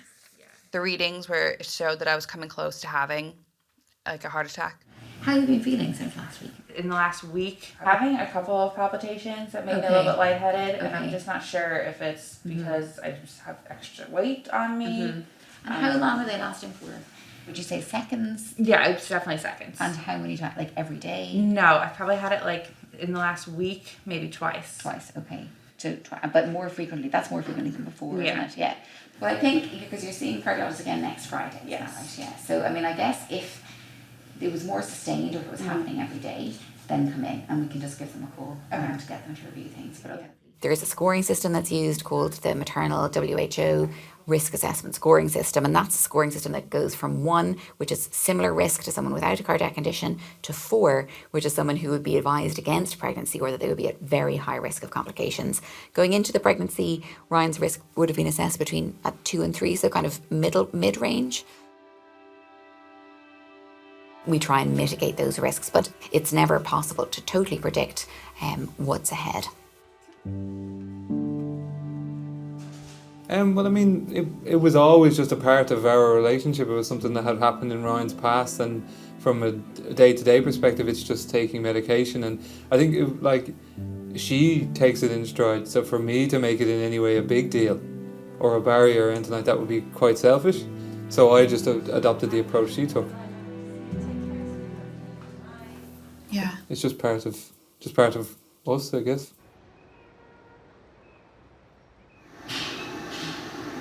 Sore. Tara is hoping to go through labour and to give birth without any pain medication. She knew from an early age that an epidural wouldn't be on her birth plan. You getting a little bit uncomfortable? Yeah, it's fast though. It's fine. I breathe through it. I had a curvature in my spine, diagnosed when I was 7, and I was operated on when I was 11. So I knew from a very young age that I would never be able to have an epidural. Yeah, and just gas and air just made me woozy. So Did it? Okay. I just You're just going to like breathe. Yeah. That's what I said. Okay. If you do nothing else, just remind me to exhale. Don't worry, Neil and I is standing there, making sure that you're breathing. It's like breathe out, Tara. So I knew if I ever was to become a mother, there would have to be different options. And I always, as I got older, particularly I always wanted to be as strong and as fit and as healthy for when we were ready to have a family, to be able to deliver those babies as naturally as possible and experience my children coming into the world. But you know, no pain. Yeah, we just get on with it, don't we? Yeah. Us women. Yeah. Sorry, Neil, it's not just women. I'm sure some men I'm sure are great with. Do you know any? She's so mean. Yeah. Neil wouldn't swap with me, would you? I think we'd be in trouble if the men were having the babies. Yeah. Spent a lot of time over the last few years challenged with various things between my miscarriages and losing faith in my body's ability to bring life into the world. But particularly after having Erin, she made me feel like a superhero and that there was nothing I wasn't capable of doing. Have you a name for this little one yet? We do. Yeah. Am I sharing yet? Oh, no, wait, absolutely wait. The big until surprise. She's born. Yeah. Lovely. But you easily agreed on it, did you? Yeah, it was easy because he's very fussy, Terry. So I have 3 rules for naming babies. The first was the name had to be Irish. The second was it had to be 2 syllables. And then the third was that you had to be able to spell it. So we went for Orla, as it's only 4 letters. And even an American can pronounce it. No lap dance. No. I'll leave you to it. Could I be sexier?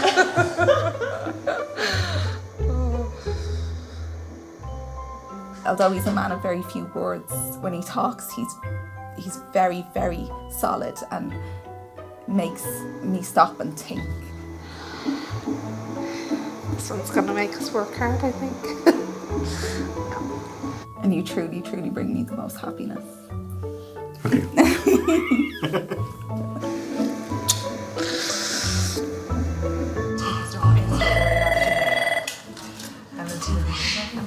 They're all delivered, yeah. So it'll just take a little while. We'll get there. Grant, we'll do them one at a time. Lovely. All right, thank you.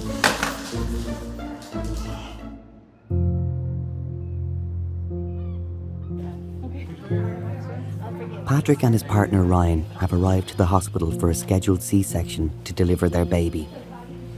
The last few weeks of the pregnancy have put Ryan's heart condition and her pacemaker to the test. I think the extra blood in my body probably put more strain on my heart. I came really close to having my machine go off a few times because one of the chambers is beating really fast and that can put you into cardiac arrest, so it's been crazy. While in theatre, for safety, Ryan's pacemaker will need to be turned off. The anaesthetic team will take over the monitoring of Ryan's heart. The ICD is set at a particular rate that it will give a shock to the heart once an abnormal rhythm is detected. And so during an elective caesarean section, we usually turn off this in order to avoid an inappropriate shock. It wouldn't probably be good for them to have the internal one on and them all get shocked. Not with a scalpel around a newborn baby, probably not a good idea to get 10,000 volts up the back. It's like a parade. After, I will let you see them. Yeah, okay, and wait when we were ready. Great, that's great. Thank you so much. See you in a minute. All right, see you in a minute. I didn't feel any anxiety until I woke up this morning. Me personally, when I'm nervous about something, I can feel it in my stomach, almost like it's dropping out kind of thing, like I'm on a roller coaster, you know, at the top of it, about to go over.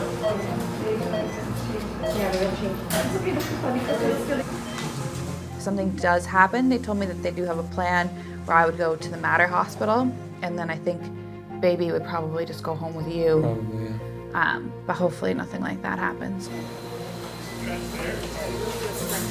Yeah. Yeah. No, there's no pain, but you can feel like the tugging. Oh, your chest, are you okay? It's just a lot of pressure. Remember I had those wires. Oh, yeah. That's different. Squeeze the turns and have to. Any cases. Is it normal for her? Yeah, this is normal. Okay. More for the head, liver. Really? Yeah.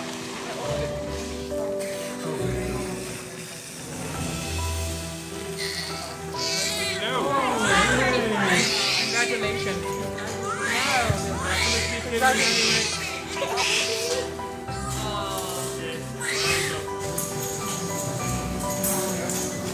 It's great. I threw up at the beginning, but much better now. And it's just such a relief. Thank you. Hi, everyone. Oh, nice. Lovely size. Yes. It's just under 7'5". Oh, the little hat. So cute. Oh, I'm sure he's dying to meet his mummy. Over the next few days and weeks, Ryan's condition will be carefully monitored as her heart and pacemaker slowly adapt to her no longer being pregnant. Patrick has already begun to adapt to being a new daddy to baby Killian. What's wrong, little guy? You're doing great. He looks very happy there in your arms. Yeah, as long as he's not crying, I'm happy out. Oh, you'll have to get used to a bit of crying. I think so, yeah. Oh, look at that big Oh, white we leg. want some food. Hello. Now what do we do? Squeeze the bottle or just let it go? Oh, he's sucking it. He'll just suck away. So. You're sucking away. Well done. Thank you. So there's a 50-50% chance that the baby will have the gene. So the thing is that you can have the gene but not have any symptoms, and they don't know how it's going to develop. It develops differently in everyone. I'm happy? Yes. Yeah. How are you feeling? I feel so much better. Congratulations. Monitoring is really the most important thing. So we were hoping to get him tested. Quite early on, Yeah. yeah, absolutely. Oh, he's kicking me. Yeah. It will just be something that in the background, and we may have to deal with in the future, but just to be kind of aware of. And I don't think knowing us that we'd be able to live with not knowing. To be honest with you, you know, some more than others. Oh, big yawn. This is my time of being a mummy.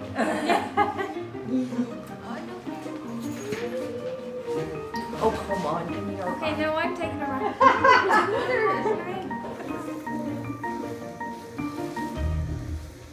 Tara has been 3.5 hours in the delivery suite without any pain relief. Things are now moving more quickly. She went from not doing a whole lot to 8 centimetres.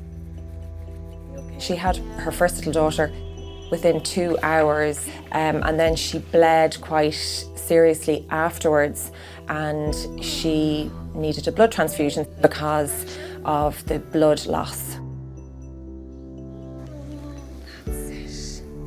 Memories of Tara's previous delivery are still fresh in Neil's mind. That jumped to like 44. I was worried.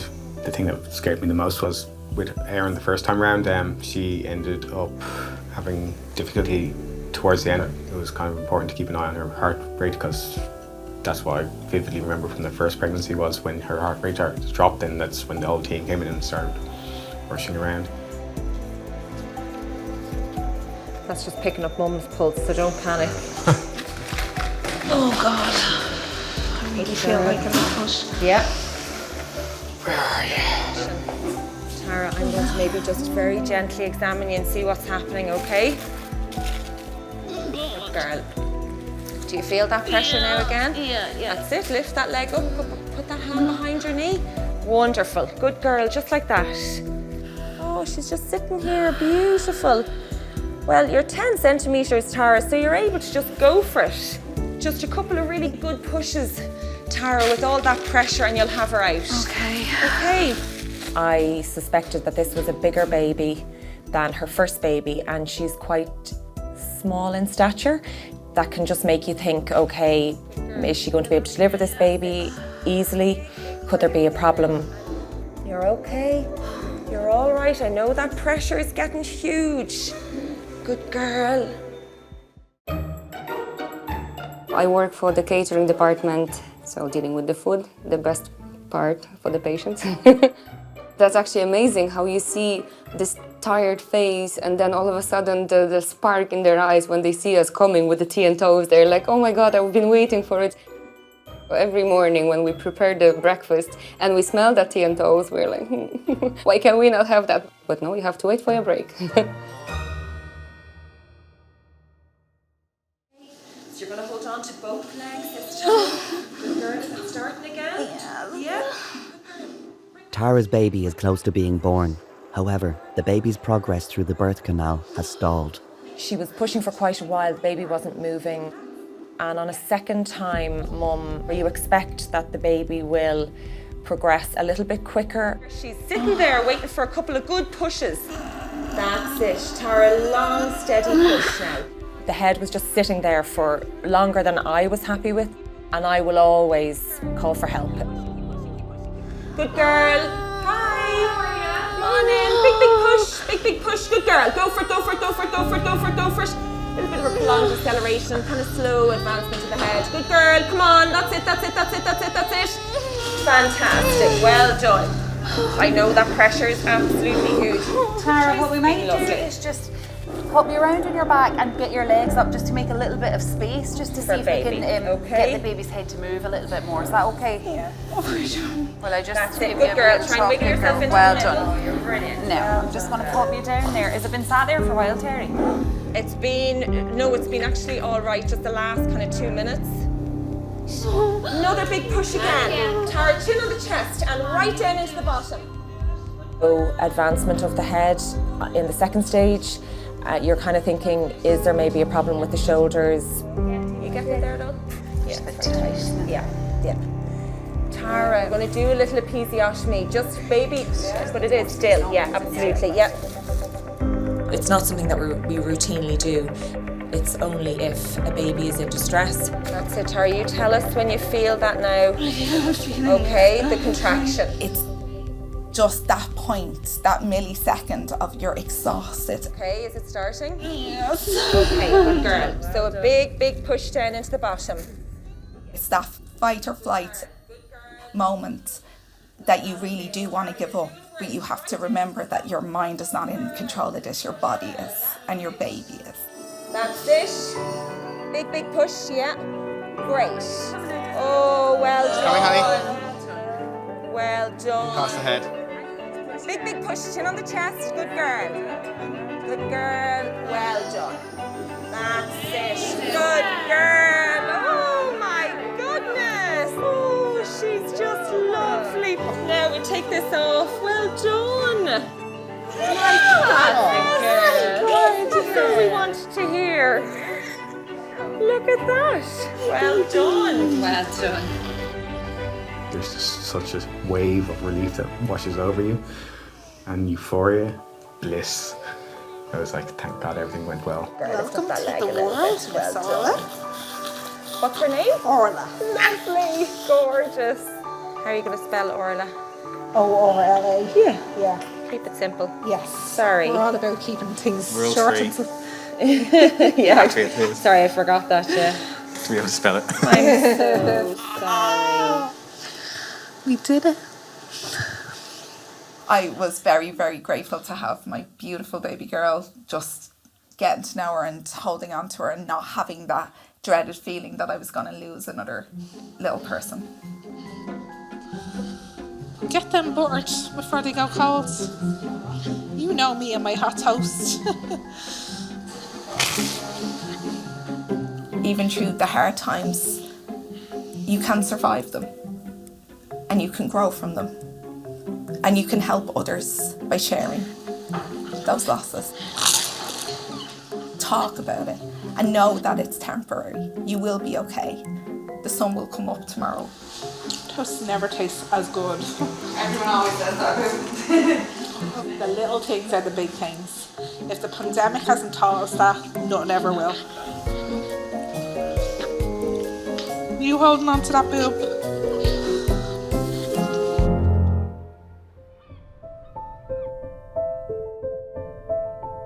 This has been a very different and obviously very challenging year because of the pandemic, more than a year now. This has really restricted a parent's access to spend time with baby, and that is always an issue for us because we think that contact is so critical. I can only imagine how hard that has been for parents. We're really grateful the parents helped get us through this, and we're just delighted that we're able to welcome them back more and more. For the first 9 months of the pandemic, access for parents to NICU was severely restricted. For Sarah's 8 weeks here, 1 year into the pandemic, she's been allowed to visit for up to 6 hours per day. But they weren't allowed to touch. Sarah works as a midwife in the Rotunda. She was just under 27 weeks pregnant when she went into early labour. I was at home and I started getting a few pains.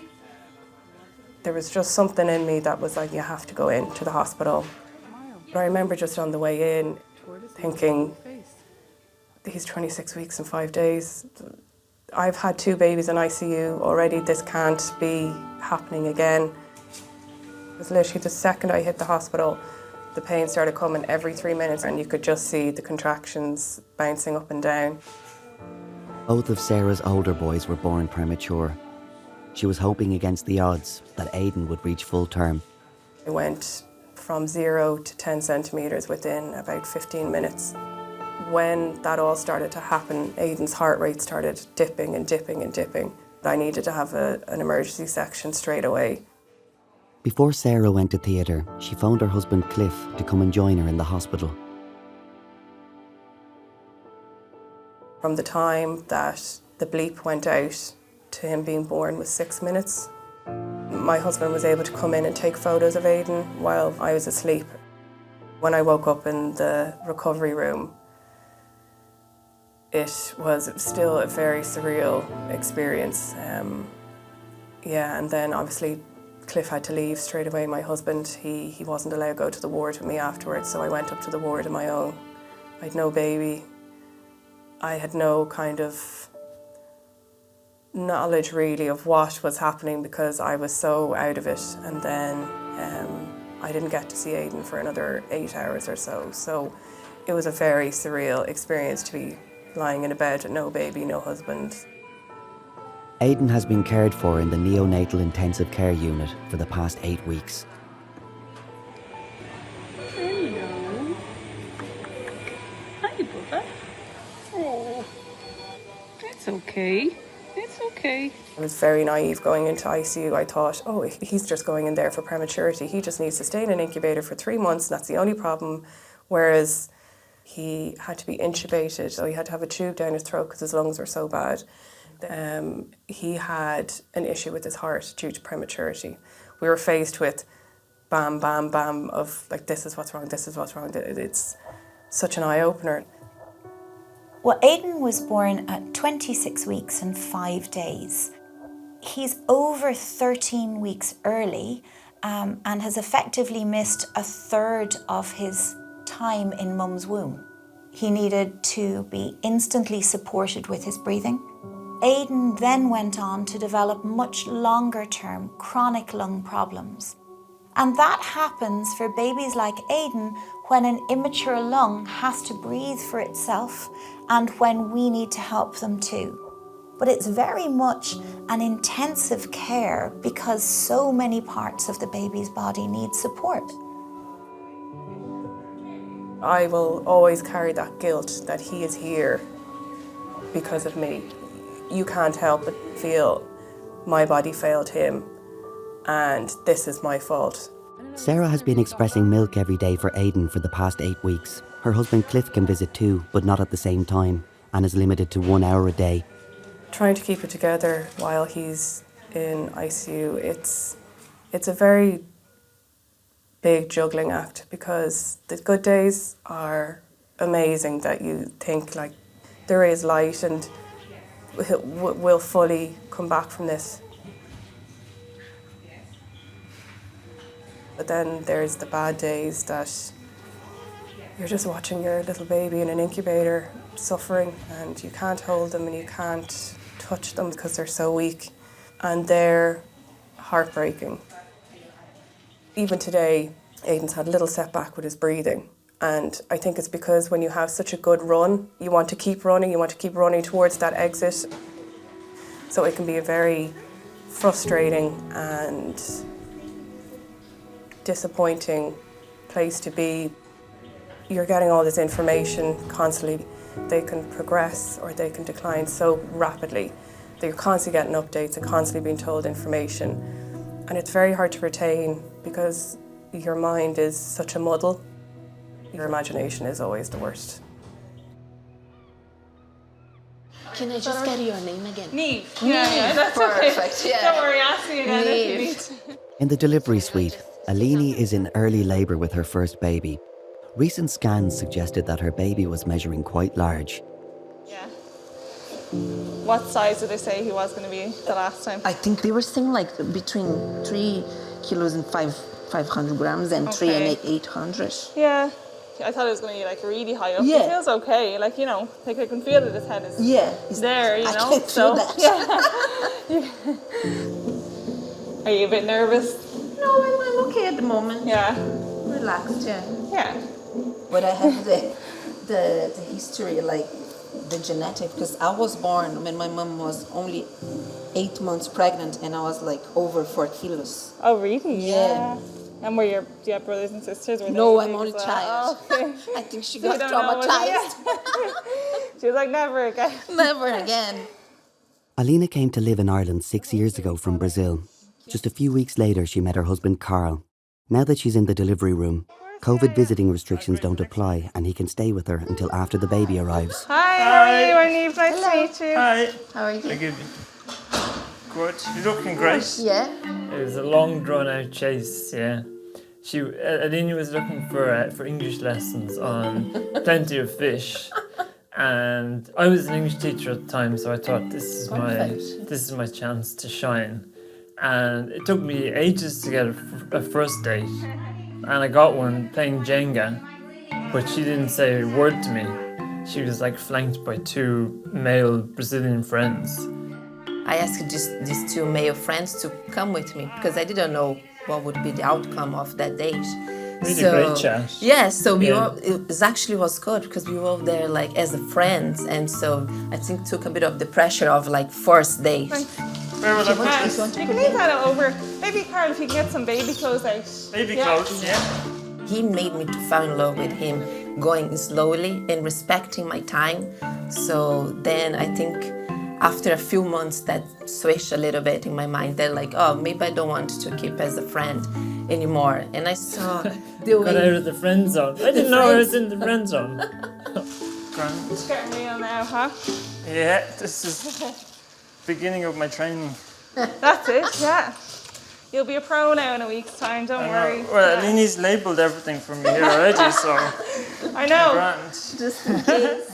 After a few years enjoying our marriage, we start thinking about, oh, maybe we should have a kid, or then think about... A dog. Oh, yeah, dog. Dog first. Yeah, dog came first. This is not That's Brazilian baby clothes. Yeah. While still considering getting a dog, Alini surprised Carl with some news. I was away at work, and then when I came home, there was like a pair of little Converse shoes on the bed. I was like, that's not my size. And what's going on? Yeah. Anyway, how are you feeling? Good. That is a bit of discomfort, but like good. then dawned on me, you know, she's pregnant. You're relaxed. I am, yeah. Your jaw relaxed. Yeah.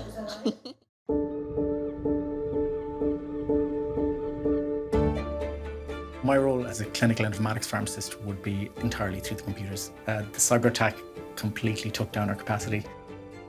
I remember walking in the door of the pharmacy, immediately hearing my phone buzz, and when I checked the message, it was Brian telling me about a ransomware attack. It was kind of a dissatisfied exhalation, and then everyone just inhaled and got on with it. Drag out the paper and start going again. In the delivery suite, Eleni is still in early labour.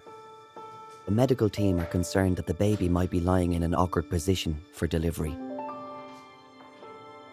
She had large for gestational age, which basically meant that her baby was growing greater than the 95th centile.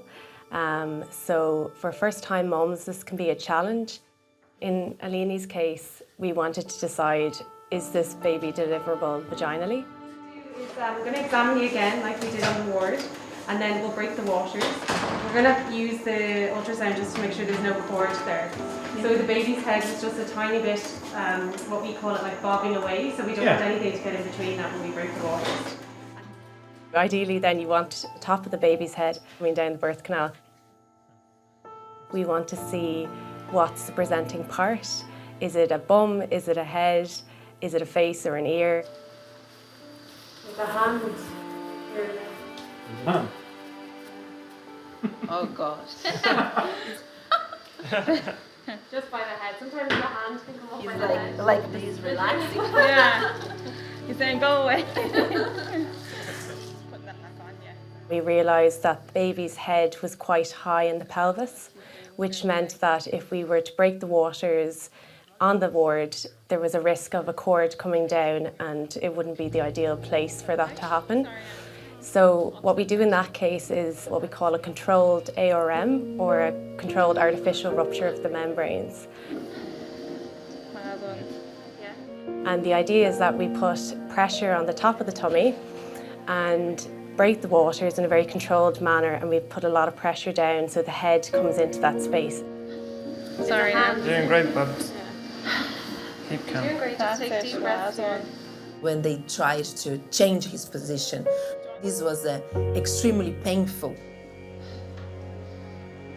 I was a bit worried there was something wrong or something.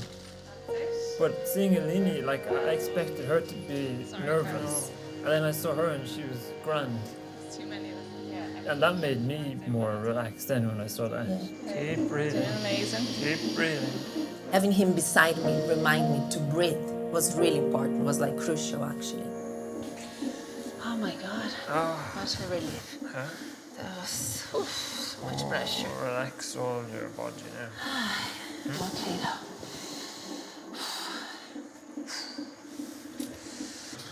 He's not a messer, isn't he?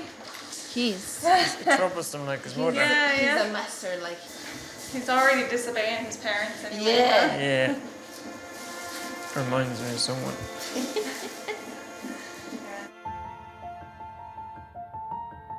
People who work in the hospital also use the hospital. People start their professional training in the hospital and they grow up in the hospital, and eventually they might have their own children within the hospital. So you view the hospital in a different light when your children have been born there. So we've felt the highs that the people who come through the Rotunda have felt. We've felt lows that they feel at times, unfortunately, when things don't go well. So we try and provide the care that we expect for our family, for our children.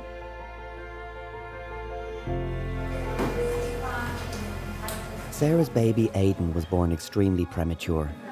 For the last 3 months, he's been fighting for his life in the neonatal ICU. When you have a child in the ICU, you're walking around all the time with this huge amount of stress, and you don't even realise, because you have to carry on. You have to get dressed in the morning, you have to deal with everyday life, you have to come in and be strong. You might have a step forward as in, oh, that hole in his heart is getting smaller. But then now his stomach is bleeding because it has an ulcer now because of that medication. So we just need to fix this one, and then we can turn to that, because look, this one is getting better, this one will get better too. You have to remember, this baby was born at 26 weeks. Oh, big yawn. Look at everything that he's done. Hi, baby. You think of how far he's come. Look at you. And I think we're getting there at the moment. Now we get to see his face properly. Hello. Aidan is now feeding well and breathing on his own. Sarah is excited at the prospect of finally bringing him home. But he looks fantastic. He just looks like a bigger baby. He doesn't look as preppy or anything. He looks really, he just looks so grown up. Yeah, it's 11 weeks now today, so Very busy 3 months, isn't it? yeah. Well, happy birthday for your 11th mark. You'll be deeply disappointed that people stop celebrating the weeks after a while. They all look. He's made huge progress. He's made massive milestones. So I'm hopeful that he'll be home by his due date. But look, we peel back the layers a little bit, but That's just it, the but next it's- thing is that monitor gone. Yeah. You know. There's a little way to go for him. He, unlike many premature babies, has managed to wean off oxygen, but it took him a long time to do so. Chronic lung disease is something that we always are concerned about, although most babies will manage it very well. There's still a path ahead, but we would be very optimistic that with time, he's going to get there. Yeah. Are you dying to get him? Yeah, we are, and meet the 2 other boys and things like that, so it'll be... Oh, they'll be thrilled as well. Yeah, they will. They'll be all over you. Yeah, All over you. it'll be lots of love. Yeah, lots of... It's great. So... Oh, look at you. I think you played it blinder. You did fantastic. Sarah is looking forward to using her experience in the NICU to help other parents when she returns to work. Being pregnant or being a new mum can be the loneliest thing in the world. So to have someone who understands and can comprehend what you're feeling is probably the best support system that you can have, because you're not alone. I know what it's like, and I know it on a personal level now, so hopefully I'll be able to do that for someone. I'm sure with the amount of things that have happened to me, I'm sure there'll be someone I'll be able to help out, but yeah, it'll be brilliant to be able to do that when I get back, yeah.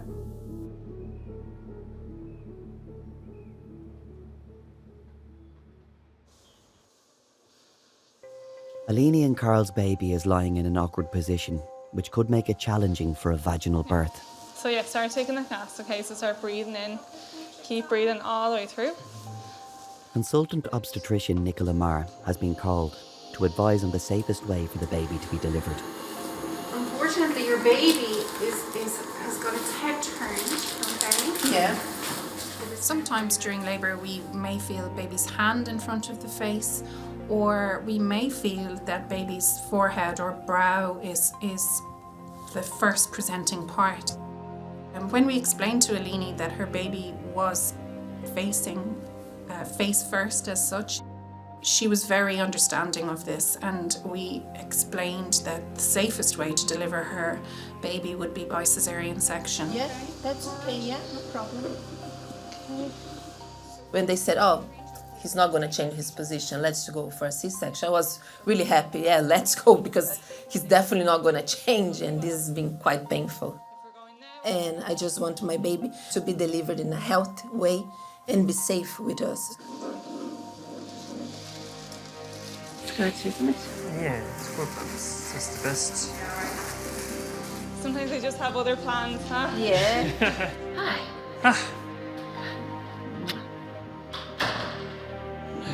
You're a brave old soldier. God, he's troublesome, isn't he? Troublesome. Off you go, yeah, go on ahead. Oh. Thank you very much. Now, so it's just in here, Alini. Just in there.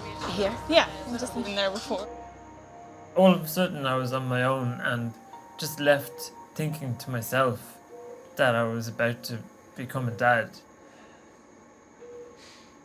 That little interlude was pretty intense.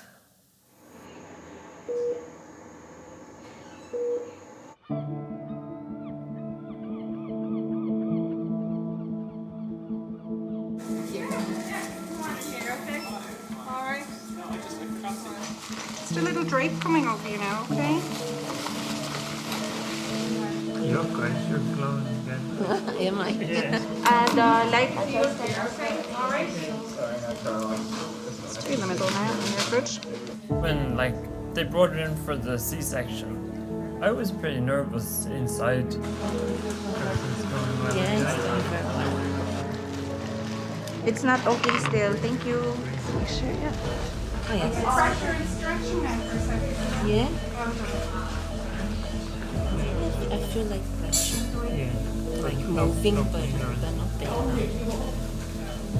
It's not good. Yeah, hello, baby. Oh my god. What do we have? Big boy.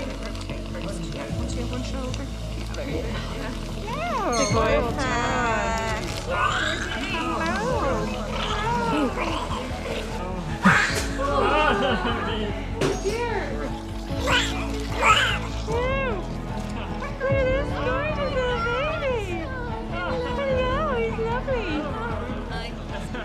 When I saw him for the first time, of course, I just felt like completely in love, and I just thought, oh, he's amazing, such a perfect baby. So he's 8'8". He looks like you.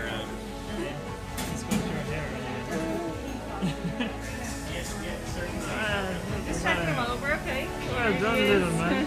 I know. That was tough. Oh, that was tough.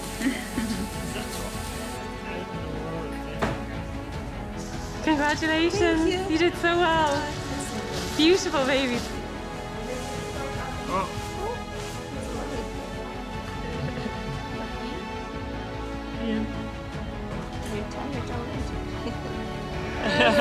He's great. Yeah, not a bother, and we'll see you now in a few minutes, okay?